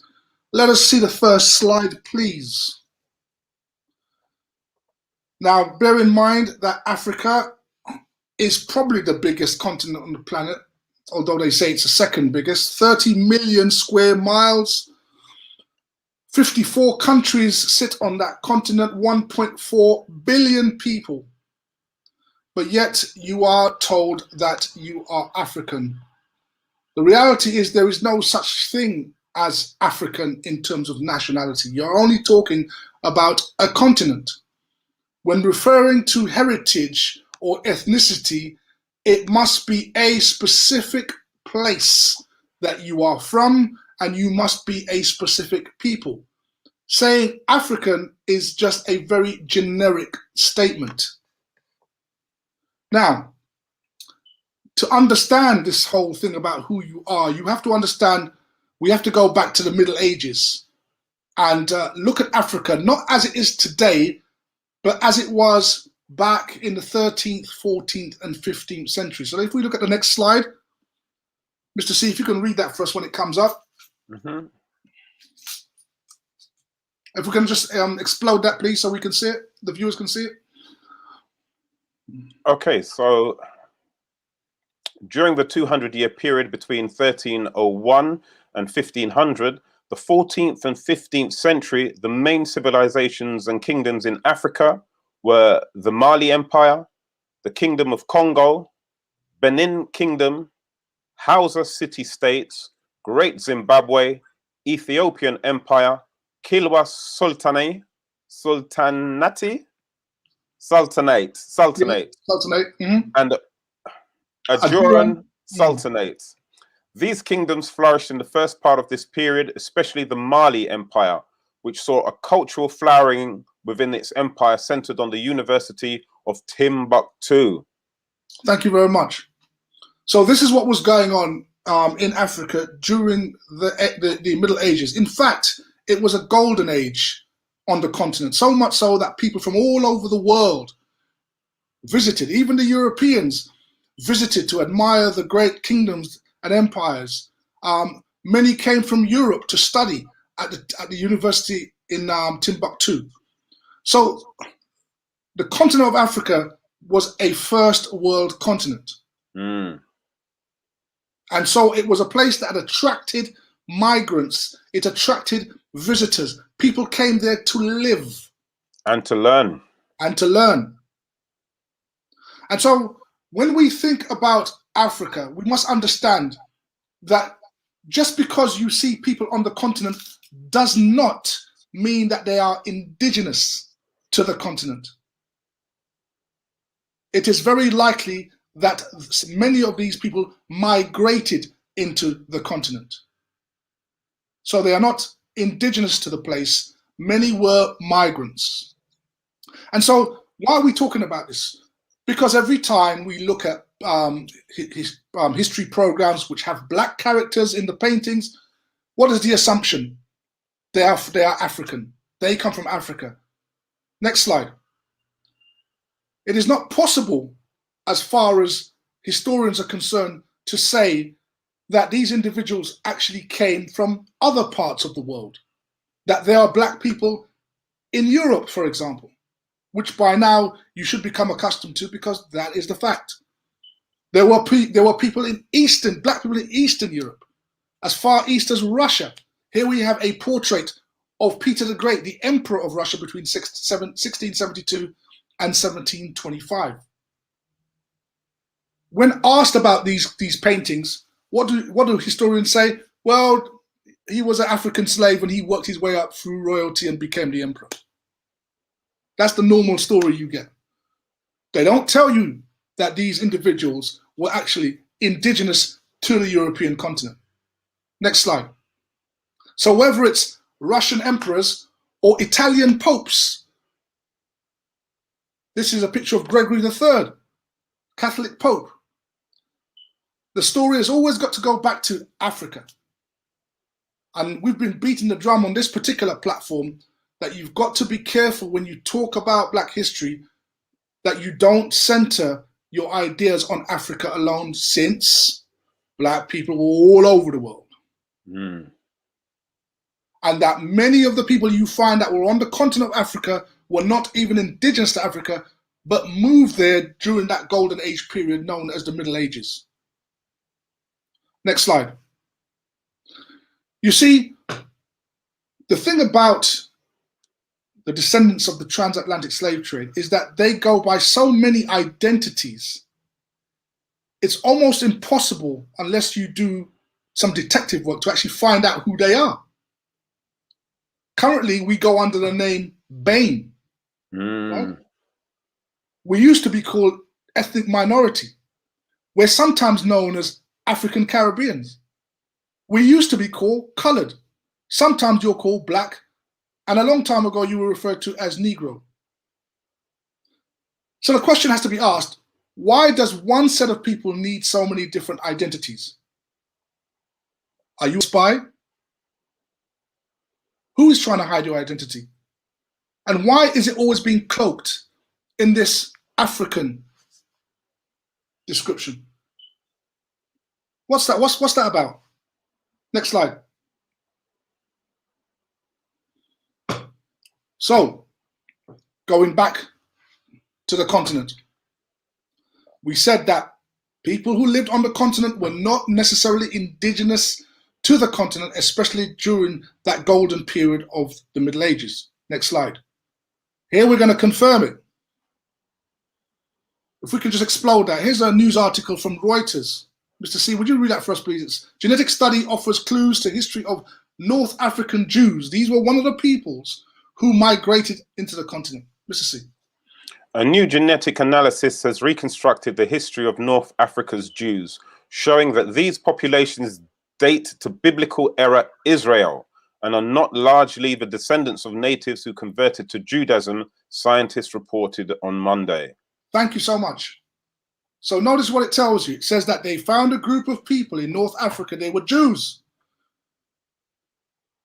And they found that they basically were descended from the original Jews in Israel. And they were not indigenous African people that were converted to Judaism. Now, this is going to be very interesting, as we will see. Next slide. Mr. C? If Jewish populations in North Africa and Europe shared ancestors, then Sephardic Jews who settled in Africa after being expelled from Spain during the Inquisition originated in North Africa more than 1,000 years earlier. The Sephardic Jews show significant North African ancestry, said Oystra, that could reflect bi-directional migrations to and from North Africa and Europe. And Europe over the centuries. Thank you. So to clarify, Mr. C, remember we see that word again, Sephardic. Mm-hmm. We're talking about this expression for so many weeks now, and Sephardic is in reference to Spain and Portugal. And notice it talks about, they recognize that there were many of these Sephardic Jews who settled in North Africa. Mr. C, can you remember the reason why they had to go into Africa to settle? Yeah, because at the time they had the Catholic Inquisition, and they were being hunted down and told they need to convert to Christianity, so to Catholicism. And if they didn't, they were either slain or they were shipped out to places like the Caribbean. Very good. Excellent. Excellent. So let's have a look at a map that actually describes what we've just been writing here. Next slide. Here is a little something I prepared earlier. So basically, if you look to the very right, you see those squiggly lines with the actual, with arrows, okay? That signifies how the early Israelites, or the Jews, left their homeland and wandered into the continent of Africa. We know that the first major contingent of Jews was settled in Egypt, since Egypt was right next door to Israel. And subsequently, they moved throughout North Africa. But Mr. C, if you look at the map, and you at the top of the map, you'll see Portugal and Spain. What you just said there is depicted by the arrows. You'll see the arrows pointing from the Iberian Peninsula into Africa, because, as you pointed out, those Jews had to flee persecution in the 1490s. So what you have different sets of Jews settling in Africa at different times. By the time those Jews from Portugal got into North Africa, there was already a large contingent of Jews that had been there for at least 1,000 years on the continent. So you have large populations of Jews, you have indigenous, those who were indigenous to the African continent, and you also had Moors and Islamic peoples that were living in that time. And some Muslims as well. Yes, that's what I mean. Yes, exactly, Muslims. And we're going to talk about them in the future, because they actually play a very significant part in this story. But I just want to bed this down now so people can really understand more about their identity. But we'll talk about the Muslims because they're very important in this history. Next slide. So let's just go into a little more detail, okay? We spoke about how the Jews lived in Portugal and they were persecuted. If you look to the right of our illustration, perhaps if we can explode that a little bit, please, management, so that the viewers can see it clear. On the right-hand side, you will see a orange arrow, which is at a right angle. Thank you. Mm-hmm. So round about the year 100 CE, many large populations of Jews left Israel. Sorry, can you just explain to our viewers? Sorry to interrupt you. Can you explain to our viewers what CE stands for, please? Right. So CE is what's known as Common Era. So normally we speak of dates as in AD or BC, but it's more historic date. This is the more historically correct term that they use. So in other words, BC and AD were basically dates that were fitted around Christ. Mm-hmm. Birth of Christ. But since basically there are many scientists that don't accept his existence, then they use a different calibration for actually calling out the dates. So this is basically around about 100 years or so, or less than 100 years after the death of Christ. Okay. So many of these Jews who lived in Israel were basically kicked out, and they had to run because the Romans had basically invaded their country. And the first place they went was into the African continent. They traveled across the African continent for hundreds of years. Many of them arrived in the Iberian Peninsula, in Portugal, where they lived happily alongside Muslims who actually ruled that area. So, when the Muslims were kicked out of the Iberian Peninsula, the Catholics took over and set aside this mandate that everybody would have to be converted to Catholicism. So the Jews, many of them had to run, and they went into the African continent again, as you can see with the black arrow, which says 1490s. During that era, many of them had to flee. While they were in Africa, the Portuguese, who caught many of the Jews, took them to a place called Sao Tome. That is denoted by the red curved arrow. They took them to Sao Tome, which is an island just off of Angola, where they made them work the plantations. This was their punishment for not converting to Catholicism. Eventually,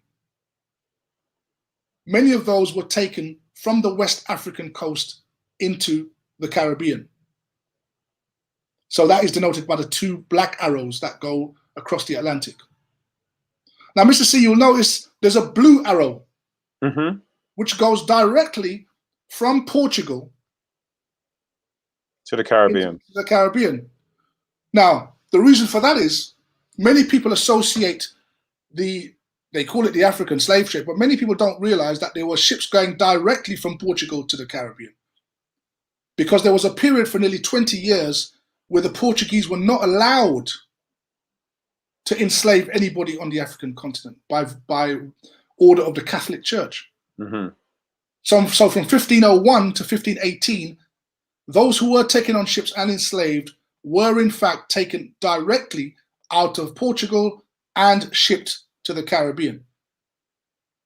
So that's the overall history as it stands. Now, to prove whether this is true, I have asked viewers to send in their DNA test results to prove whether this narrative actually works. Because, of course, if I'm going to stand up here and tell you this, then we should be able to prove it by means of looking at DNA test results. Unfortunately, we had some very willing viewers, and today I'm going to focus on two of our viewers who kindly sent in their results, and we're going to examine them. And I'm going to do both of them together where they're similar, and then we're going to separate and break off where they're very individual. Oh, I like this. I like this. I like this. I tell you, Mr. C, these ones had me scratching my head. Oh, I take pride in digging deep to research this stuff, and I have to say, this one had me scratching my head. So let's go into it. Next slide. Well, don't scratch it too much, otherwise you end up like me, Master. So here are our two viewers side by side. Lynn Spencer, I hope you're there watching. Charmaine Bradshaw, I hope you're Pick watching. up yourselves, ladies. These are your results, okay? As I've broken them down to the similarities that they have, and then we're going to branch off into where it's different, okay? So, Mr. C, would you read Lynn Spencer's, please, what her ethnicity is? So her ethnicity estimate is that 38% Benin and Togo, 32% Nigeria, 18% Ivory Coast and Ghana, 6% England and Northwest Europe. So you're home, girl, you're home. 2% Mali, 2% Germanic Europe, and 1%, I think it's something Congo and Western. Yeah. So look, let's look at the similarities first, Mr. C. Can you see? I mean, it's always interesting whenever I look at these DNA results from the descendants of the transatlantic slave trade, because there's always these similarities. You're always going to get heavy West African populations. So notice that Lynn has Benin and Togo, right? Nigeria, Ivory Coast and Ghana, right? And Charmaine has Nigerian and West African. Now West African is quite vague, but it's probably pretty much in the same area that Lynn's ancestry is from, right? Yeah. And then a little further afield, she has Sierra Leonean. Yep. And very close to that, Lynn has Ivory Coast and Ghana. So these are expected results, right? This is what you would expect. And if we look at the next slide, I'm going to show you an ancient map which confirms this, okay? So this area here, Mr. C, this is what is today known as Benin-Togo region, Nigeria, Ivory Coast. This is that area. And if you look at this map, drawn in 1747, you will notice that it's called the Slave Coast. Yeah. No prizes for guessing why it's called the Slave Coast. But interesting, above where it says Ouida, so it says, you see Slave Coast, above that says Ouida. At the top of it, it tells you that this area is also known as the Kingdom of Judah. Judah. 100%. The word Judah is an Israelite name denoting one of the 12 sons. There's 12 tribes. 12 tribes of Judah. 12 tribes of Israel, right? So these are, Judah is actually one of the sons of Jacob. Okay, after which a tribe is named after him. So this is called the Kingdom of Judah. So why is an Israelite entity connected to the Slave Coast? And why do our sisters whose DNA we're studying show exactly the same region from which these people were taken? Now, I shouldn't have to tell you the answer. If you've been a regular watcher to this show, you will know why. Is it because they're African? Or is there a connection between them and this place called Judah, which is originally in Israel? Next slide. Now, looking at Lynn Spencer's DNA, her family, Mr. C, are from Barbados. Oh, they're from Barbados? So let's read about some of the earlier visitors to Barbados, please. Just the underline. The Jewish arrival in Barbados is a direct consequence of the Spanish Inquisition, specifically the Alabama Decree, and I ain't reading no more. That's it for me. Right, very good. So the first early Bajans to arrive there came, what was the reason? They fled. Spanish Inquisition. The Spanish Inquisition. So that means they came directly out of Portugal and Spain. Right. They are known as Sephardic Jews. The map we saw before called this area the Kingdom of Judah. It is also called the Slave Coast. So far, we have a very strong connection between the slave trade and Israel. Now, we're going to look at Charmaine's heritage. Charmaine is from her father's from St. Kitts and Nevis. Does this have a connection to the Kingdom of Judah? Next slide, Mr. C. If we can explode that, please. The islands that make up the Caribbean nation of St. Kitts and Nevis, while extremely small, still have a rich Jewish history. After being expelled from Brazil in the 17th century, Jews began to settle on this string of islands located about a third of the way from Puerto Rico and Trinidad and Tobago. At its height, the Jewish community in St. Kitts numbered between 75 to 100 people and consisted around 25% of the island's total population. These mostly Sephardic Jews brought to the island the secrets of crystallizing sugar, making Nevis the queen of the Caribbees. So here we have again a connection to Sephardic Jews. Mr. C, why did the Sephardic Jews end up in the Caribbean? Because they were fleeing persecution from the Inquisition of the Spanish and the Catholics. Right. These ones that ended up in St. Kitts initially were brought to Brazil, which is a Portuguese colony, but eventually ended up in St. Kitts and Nevis. 25% of the island's total population. And Tony, my mum's from St. Kitts, and I didn't even know this. This is the first time I'm hearing this. Right. Right. But if you look at the history of many of the Caribbean islands, you're going to find this very, very similar story. You'll recall we've read so many times about who the first Jamaicans were to land on the island, right? 1513 came out of Portugal. But the history book says that it was African slaves that landed on Jamaica. But when you dig, you'll find out it was Sephardic Jews that were brought in. Why? When you look at the reasoning, that they came out of Portugal, these were persecuted individuals who would not conform and therefore were banished to slavery. Next slide. If we can explode that a little bit, please, management. So there it confirms, look, the descendants of Jews who left Spain and Portugal after the 1492 expulsion are referred to as Sephardim, right? Whenever you see that expression Sephardim, you'll think of Spain, Portugal. These were individuals who had to escape, otherwise face persecution. And Mr. C, one of the things that we forget is that many of these Sephardic Jews were not caught and shipped away. Many of them actually escaped Spain and Portugal before they were caught.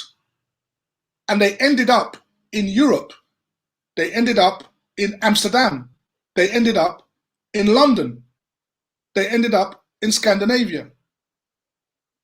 So, as we will see when we look at these DNA results, they seem very strange because people will assume, well, if it's in Europe, then you must have white in you.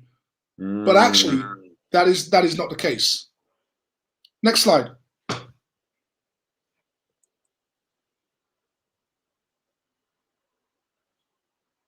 If we can enlarge that, please. So normally, yeah, if you can we lower that just so the viewers can see it? Mr. C, normally I don't read and look up history books that were written generally after the 1920s. What you tend to find is a lot of history books have been whitewashed, so you can't really get to the accuracy or where you want to get to. If you're really interested in digging into history books, you need to look at books late 1800s, early 1800s, late 1700s. These are very close to the truth. You'll be able to get all of these books. Sorry, if we can just mute the net live feed. Reading back on me. Thank you.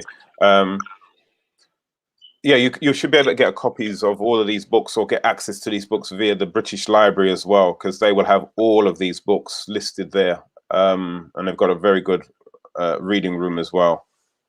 Indeed. Anyone who's basically interested in studying, it'll be worthwhile to join them. It's not very expensive. And you'll have access to the sort of books that people don't normally get to see. Next slide. So this is the reason, this next quote here is the reason why I've actually we're looking at this particular book here. If we can pull the next slide up. Right, Mr. C, can you see where it says from the Jews? Can you read that for us, please? Yeah. The Jews expelled from Portugal at the beginning of the 16th century were also condemned to slavery and distributed over various districts in San Miguel. Some 1,000 Flemish colonists introduced. Right, stop there. Thank you. So the reason why we pulled this quote up is to show you the connection between the Jews who were expelled and slavery. Because some people would argue, well, no, the Jews there went there of their own accord. Well, some of them might have. However, it was the policy of the Portuguese and the Spanish to enslave those who basically did not conform. And this quote here proves that. So let's go back and look at these DNA results again, please. Next slide. So we've seen the African connection. Mr. C, is there anything in this result here, particularly in Charmaine's readings, that jump out at you with a red circle around it? Yes, Iberian, which makes me think, Iberian? What? How? An Iberian Peninsula is what, Mr. C? Let us know. Is Russia, isn't it? No. Come on, no. We're Iberian Peninsula. Oh, Iberian as in Spanish, is it? Right. There you go. You know what? Because I said because I'm thinking Russian. I'm thinking I look at all of them people there and I think they're Iberians. So Charmaine shows a heavy concentration of her people are from the Iberian Peninsula. Yeah, Very of course. interesting. Ibiza and all that. Yeah, it's Iberian, isn't it? Gays. Spain and Portugal, Charmaine, your ancestors were there. It's a very different result for Lynn, though. Lynn and Charmaine share the Irish, Scottish, and Welsh connection, because we do know that many of those Jews fled into Europe, and England, Ireland, Scotland were where many of them sought shelter. But we have two very interesting readings, and Charmaine has something called the Baltics in her reading. I beg your pardon? The Baltic region. The Baltic region is Latvia, Estonia, Lithuania. That's it. I was getting my Iberian and my Baltic mixed up. Right. Yeah. Now, Charmaine, I'm going to admit to you, I can't understand why that result comes up. If I tell you I dug and I couldn't find the connection with the Baltic in the Baltic region. You see, Mr. C, there were Jews in that area, but they weren't black Jews. Ah, okay.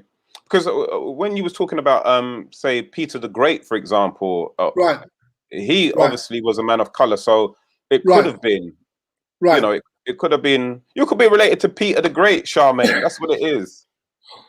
It's possible, but you know, without finding the paperwork, I don't want to speculate. And that's one thing what I love about you, Tony. If you don't find the evidence, you won't display it as a fact. You know. Yeah, I don't want to say it's something that it's not. This is probably, you know, I'll probably have another look at this. Yeah, Charmaine says maybe white side of the family history. Yeah, Charmaine, it's possible. But again, it's not a fact. It's not a fact. It's a possible, but it's. And the question has to be asked. You see, at what point did they join? I mean, it's possible because you know the black Jews taught the white Jews how to be Jews. So, but the problem is that the black Jews were very homogenous people. They didn't marry outside. It was criminal for black Jews to marry other people, even if they were converts. So I can't see how that union would have taken place. But then it's, you know, again, I wasn't there. I don't know. But that one really had me scratched. See, just on this one bit alone, and it's 1%, which is not a great amount. But I tell you, did some digging. Yeah, I was scratching my head on this one. See, ladies, I want you to take lead from Tony. Where you cannot find facts, hush on them out. Yeah. Anyway, that's my personal business out of the way for this evening. Yeah. So Antigua said, have I done my deal? No, not yet. Not yet. You know what, Tony, we probably should do one and then we've reveal ours. Yeah.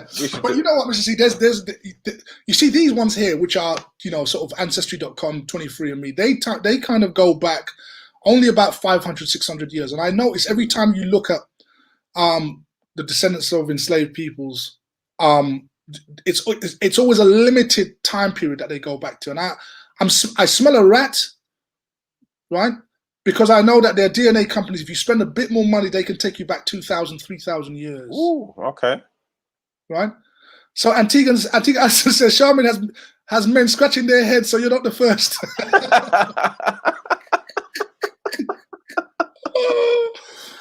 Oh, dear. I've seen them in Halsden at the traffic lights begging a pound. Charmaine got some secrets she hiding. Bless up, Charmaine. Bless Don't worry, up, Lynn, I haven't forgot you. We're going to come back to you in a second. I just want to deal with a couple of these anomalies that Charmaine has. Right? So the Baltic, that's one. That's a question mark on that one. The Irish, Scottish, and Welsh makes perfect sense. That's where your ancestors went to. Next slide. Mr. C, this is Charmaine's again. This is another one Charmaine had. Maasai, 3.9%. Wow. Right? 3.9% Maasai. Now, you know the Maasai. They're the tall tribe in East. Yeah, that's the one in East Africa. Listen. I thought this one was very interesting. Not as difficult and as a head scratching as the Baltics. Next slide. You're going to see the connection in a second. This is Lynn's we're looking at now, isn't it? No, this is Charmaine. This is the last one of Charmaine. Charmaine, and then we're going to go back to Lynn. So Charmaine, I have to ask you, how tall are you? If you don't mind me asking, Charmaine, what's your height, or the average height of the males in your family? Is she giving us? So, Mr. C, if we can, management, if we can sort of explode that slide, please, so we can viewers can see. Can you see the title, Mr. C, of what it says? Yes, it says Masai, the lost tribe of Israel. Right. Wow. So look at that. So when you look at some of the Maasai customs, their belief systems, anthropologists have made a connection between them and ancient Israelites. Who would have thought? Charmaine says she's 5'9". That's a good height for a woman. Imagine she put heels on. That's tall. So when you put on heels, you're close to 5 foot, 6 foot, I should say. Yeah. Yeah, man. So Charmaine, you certainly have many. Your DNA does actually tie in very much with ancient Israel. We can show that through the narrative by pulling up these books. As I said, the Baltic one is going to have me scratching my head for a little while. If I find it, I will come back to it. But that seems to explain who you are, right? And the fact that St. Kitts and Nevis have Jews on that island that escaped the Catholic Inquisition. Now, let's go back now to Lynn. Next slide, please. I haven't forgotten you, Lynn. Here we go. No, we haven't forgotten you, Lynn. We're going to... Charmaine's shrinking whilst during this program. Typical woman. Eh? So here are Lynn's results, which actually differ from Charmaine's now. So we've got Mali 2%. We know that makes sense because we know that there was a large contingent of Jews that lived in and around Mali, a group of people who were separate from the indigenous Malians. They had their own customs. They had their own scrolls, the writings of Moses. They were very fanatical about their worship. So that would explain the 2% of Mali, again, West Africa. So you would expect that, large percentages of Jews that lived on the continent, that lived along the north, the west, the central, and the south. But Mr. C, Germanic Europe. Is Miss Spencer a white lady at heart? That is the question. Because she has ancestors, 2% of them, which come from Germanic Europe. Well, you did say that during the Spanish Inquisition that many of them went into other parts of Europe, and also, of course, England, Scotland, Wales, Ireland. Yes. Not Wales, sorry. England, yes. Scotland, and Ireland. Yes. So it's possible that some of them went into Germany, Austria, right. that part of Europe. What are your foundings? Well, let's have a look at the next slide, and let's pull up another old book. Okay, it's called Hebrew and Christian Mythology, talking about the history of the Jews. And if we look at the next slide, one of the quotes tells us something very interesting. If we can pull the slide up and then explode it a little bit. Notice it says, Mr. C, the Jews, remember, you had pointed out they came out of Spain, they fled where? It said the Jews were expelled from Vienna in 1196, from Mecklenburg in 1225, from Breslau in 1226, and from Brandenburg in 1242, from Frankfurt in 1240. In other words, all over Germanic Europe, they were persecuted and kicked out of. Just reduce that slightly, management, so people can just see it and it's there you go. That's fine. Yeah. Thank you. So it says from 1346 to 1350, the Jews were murdered by thousands until the race in Germany became nearly extinct. So they were chased out of Germanic Europe during those times. So that is what would explain your 2%. Your ancestors spent a bit of time in Germanic Europe. So, interestingly, we see, when we look at both of those results, both of them have high concentrations of their ancestors in West Africa. Or suggests is that those ancestors spent a lot more time there than anywhere else. Yeah. They settled there. It was as if Africa was their home, although they were not indigenously from there. And also, probably what it says to me is that their most recent of ancestor came from there. Indeed, indeed. But as I pointed out, the timeline of these particular DNA results are generally the same. So certainly the percentages can indicate a longer period of time and more numerical concentration in those areas. Right. And what happened then is when they were caught, when these Jews were caught, they were put on ships and they were shipped out to the New World, to the Caribbean, to the various islands where they have been ever since. Now, is that a coincidence? We've seen the connection. We've seen the connection between the slave coast, those who were taken as slaves, and those who were taken and enslaved. We see the connection between that and Judah, which is Israel. We know about the migration pattern of the Jews into Africa. We know many of them went into Portugal, had to run back into Africa to escape, then were taken as slaves. Now, it is no coincidence then that when we look at this next slide, and we look at these verses written by the Jews themselves in their own writings, what are we told there, Mr. C? It says, then the Lord said unto him, know for certain that for 400 years your descendants will be strangers in a country not their own, and that they will be enslaved and mistreated there. So notice that. In this first verse in your own Bible that you probably have at home, there is another connection between enslavement and a strange country and 400 years. Who could this be applying to? Is there any nation on the face of this earth that can make that claim? Next slide, Mr. C. Let's see how they would get to these places. And the Lord shall bring thee into Egypt again with ships. So within the verses of the Bible, the word Egypt is a reference to bondage or slavery, because that's what they suffered the first time round.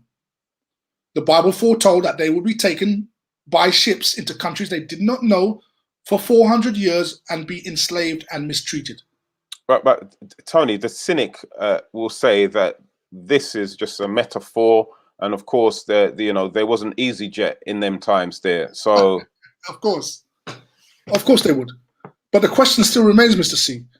You would have to find in history one group of people, one time period of 400 years, one method of transportation, and one enslavement. All of those things have to fit before you can identify the people. It can't be mix and match. Everything has to consistently line up. Yeah. And we've seen all the dots. Absolutely. And we have seen that this only lines up with the descendants of the transatlantic slave trade, who are now scattered throughout the world, and many of them are in the UK, Europe, United States, the Americas, Barbados, St. Kitts. All of these places are and South America as well. South America as well. All of these people are the descendants of these original people who actually wrote this Bible. Now, just to test it even further, Mr. C, because we can come at this from so many different angles. Next slide. We've always encouraged all our viewers, visit this website, slavevoyages.org. Yeah. Go to the top right-hand corner, you will see African database, click on that. There's a drop-down menu, African names, and type in any Hebrew name you wish in the search box. And lo and behold, you will see passenger lists and manifests going back to the 1500s. Mr. C, is this a coincidence? Am I making this up? Definitely not, man. It's you can see it. I mean, again, you can see the connections. You can see the names of the so-called prisoners of war. If you look at the ship names, you can see the Spanish connection with all the names of the ships. So it's very, very clear to see what's going on here. But again, most importantly, you'll see that every near enough name here has got Yah in it, which is God. So it just shows to show, excuse me, it just goes to show that these people were children of God. Right. You know, you can't make any mistake about it at all. It's like, if you look, you see, look how many people's names here have got God in it. So God is definitely in these set of people. Right. And interestingly, Mr. C, why we can confirm this, because if we were to look at the pages of the Bible, it tells us that these people would be the lowest on the earth. They would be viewed the lowest in every country they were found in, that even other foreigners would rise above them and do better than them, that they would struggle in every endeavor. You cannot put this to any other people. No other people fits this bill. Sorry, Tony, it's my comedy brain. I'm looking down. Yes. ID number 2434, which is near enough 3/4 of the way down. Right. The young man's name is Kuya. Right. Right. Which is a Jamaican term, right. isn't it? Right. Kuya. Right. Right. And as time goes on, I'm going to show you more connections. You're gonna freak out when you know, people say to me, "Oh, Crossbody, you know, I really like you, but you say the same things a lot of the time." And I say, "Listen, you need to kind of get this. Repetition is the mother of retention. When you've been indoctrinated for 400 years and you know something else, it's important for us to go over these points over and over again until it sits in your mind." Yeah. We have been lied to so many times. This is why I'm not here just talking and claiming facts, but I'm actually showing you the receipts, the documentation to show where these people come from. We're sick and tired of being indoctrinated and we have no facts for which to check. These things are checkable. Check them out. Check out this website, slavevoyages.org. Check out those verses in the Bible which you know, the Bible is replete with verses that talk about your condition, your oppression, the slavery, and where things are going from here. And also, Tony, just remind them again, as when we look at the origin column, that again, the names here, Ibu and Hibu, are very symbolic, or sound very similar to. Right. So these are the peoples. Again, so these are the Igbos of Nigeria, right? The Igbo, the word Igbo, the top line there, it says origin. Igbo is a corruption of the word Hebrew. So the Igbo people of Nigeria, bloodline, are related to us. You see, what we haven't sort of gone into is that we still have relatives on the African mainland. Many of them are now known by different tribal names, but their origins are Hebrew. So many of them are just different tribes of the 12 tribes of Israel. And as we said, let's see, I will talk a little bit more about the Muslim influence because they play a great part in it. And there are some questions that need to be asked for those of you who understand this history, because the Muslims were involved. So I will explain that. Perhaps we'll touch on this next week because it's pretty important to discuss. Next slide. So, ladies and gents, brothers and sisters, what can we say? Charmaine, Lynn, I hope this reading was satisfactory to you. We will find that anyone who sends their results are going to have something pretty similar because the story is the same. But we're just an extended family, really. Right? Yeah. What they show is that these people are a very unique individual set of people. They were taken from many parts of the continent, Mr. C, from the north, from west, from central, from south. They can't be African because if you go by that reasoning, then all these people should show up differently. And if they are African, why have they got European DNA? That's the question you have to ask. So maybe we have to change the narrative when we talk about African descendants or African slaves. Because the evidence shows that these people were original Hebrews. And we can prove that by looking at the databases. Next slide. So for those of you who are interested in pursuing this reasoning further, I encourage you to look up these books. If you go to Amazon, type these titles in, you're going to see a plethora of books on this subject. It's very important for us to look at this, and not just us, but our children, our young people. We need to get them involved. Maybe get your young people to listen to this program again, replay this for your youngsters to listen to. Help them to understand that they do have a heritage. They have an origin. They come from somewhere. There's a reason why we are living this existence. It's all in the history. And if you dig far enough, you will get to the truth. 100%, man. 100%. Ah, Tony, thank you so much. Let's give Tony a round of applause, please, ladies and gentlemen. Absolutely fantastic as always. I feel so much knowledge, so much more knowledgeable about my past and my ancestors, Tony. And now I'm gonna dig up that information about the Jews in Saint Kitts as well. I've still got some research to do about on my father's side in Jamaica, but that is something I've never heard before, and explains a lot. As I know already about the Portuguese connection within our family, but this Jewish thing, I'm gonna have a look into that and see. I also want to say thank you to Charmaine and Lynn for sending us in and trusting us with your DNA. All we need now is just your passport details. And your 16-digit credit card number. Yeah. 3-digit security number. I'm gonna need a few more aliases if I'm gonna travel. I mean, I'll take no vaccination, yeah, man. So I'm looking as much false ID as I can get my hand on.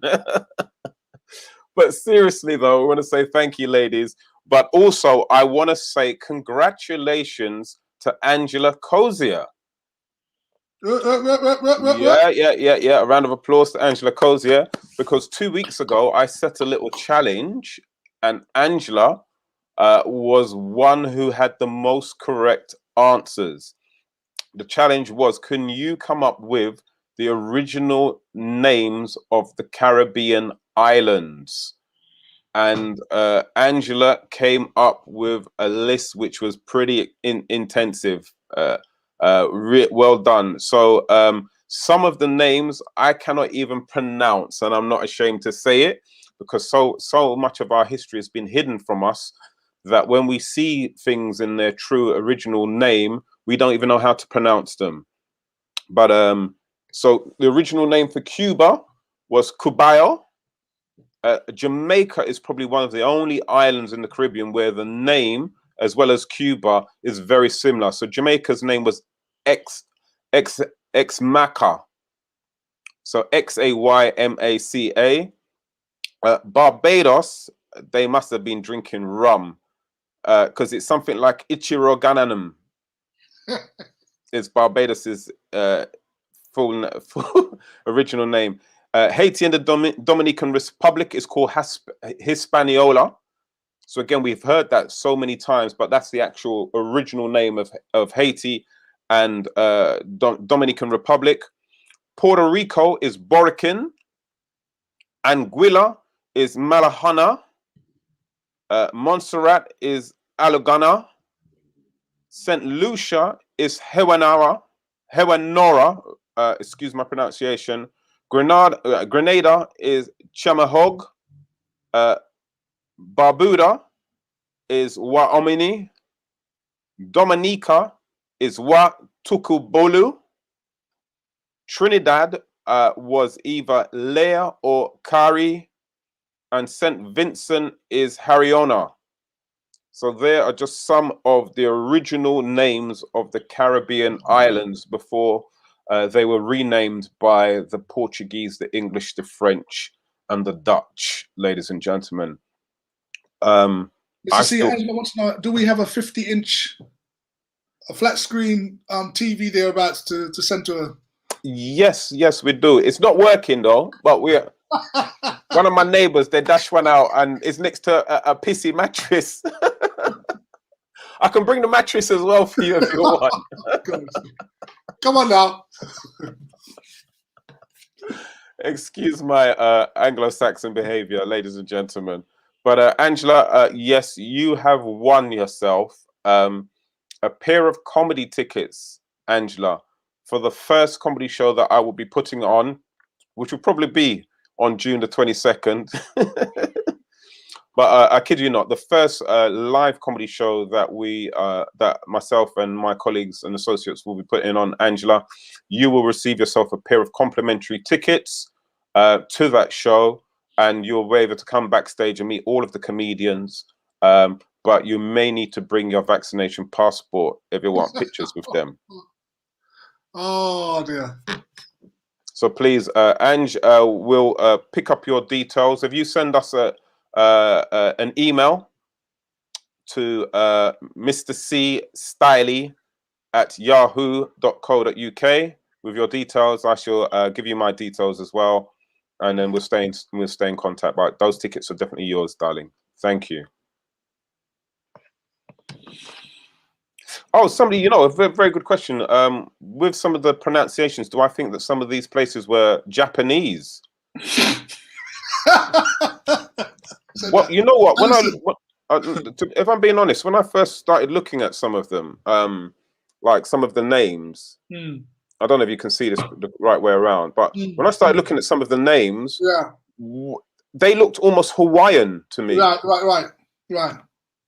So I think, again, we can see the kind of connection that, as Tony's been trying to explain to us, our connection is all over the world. Our influence is all over the world. And I think the more we look into our history, the more we'll have a greater understanding of just how beautiful and how generous we have been to giving an identity to the whole world, and not just Africa and Europe and Western society.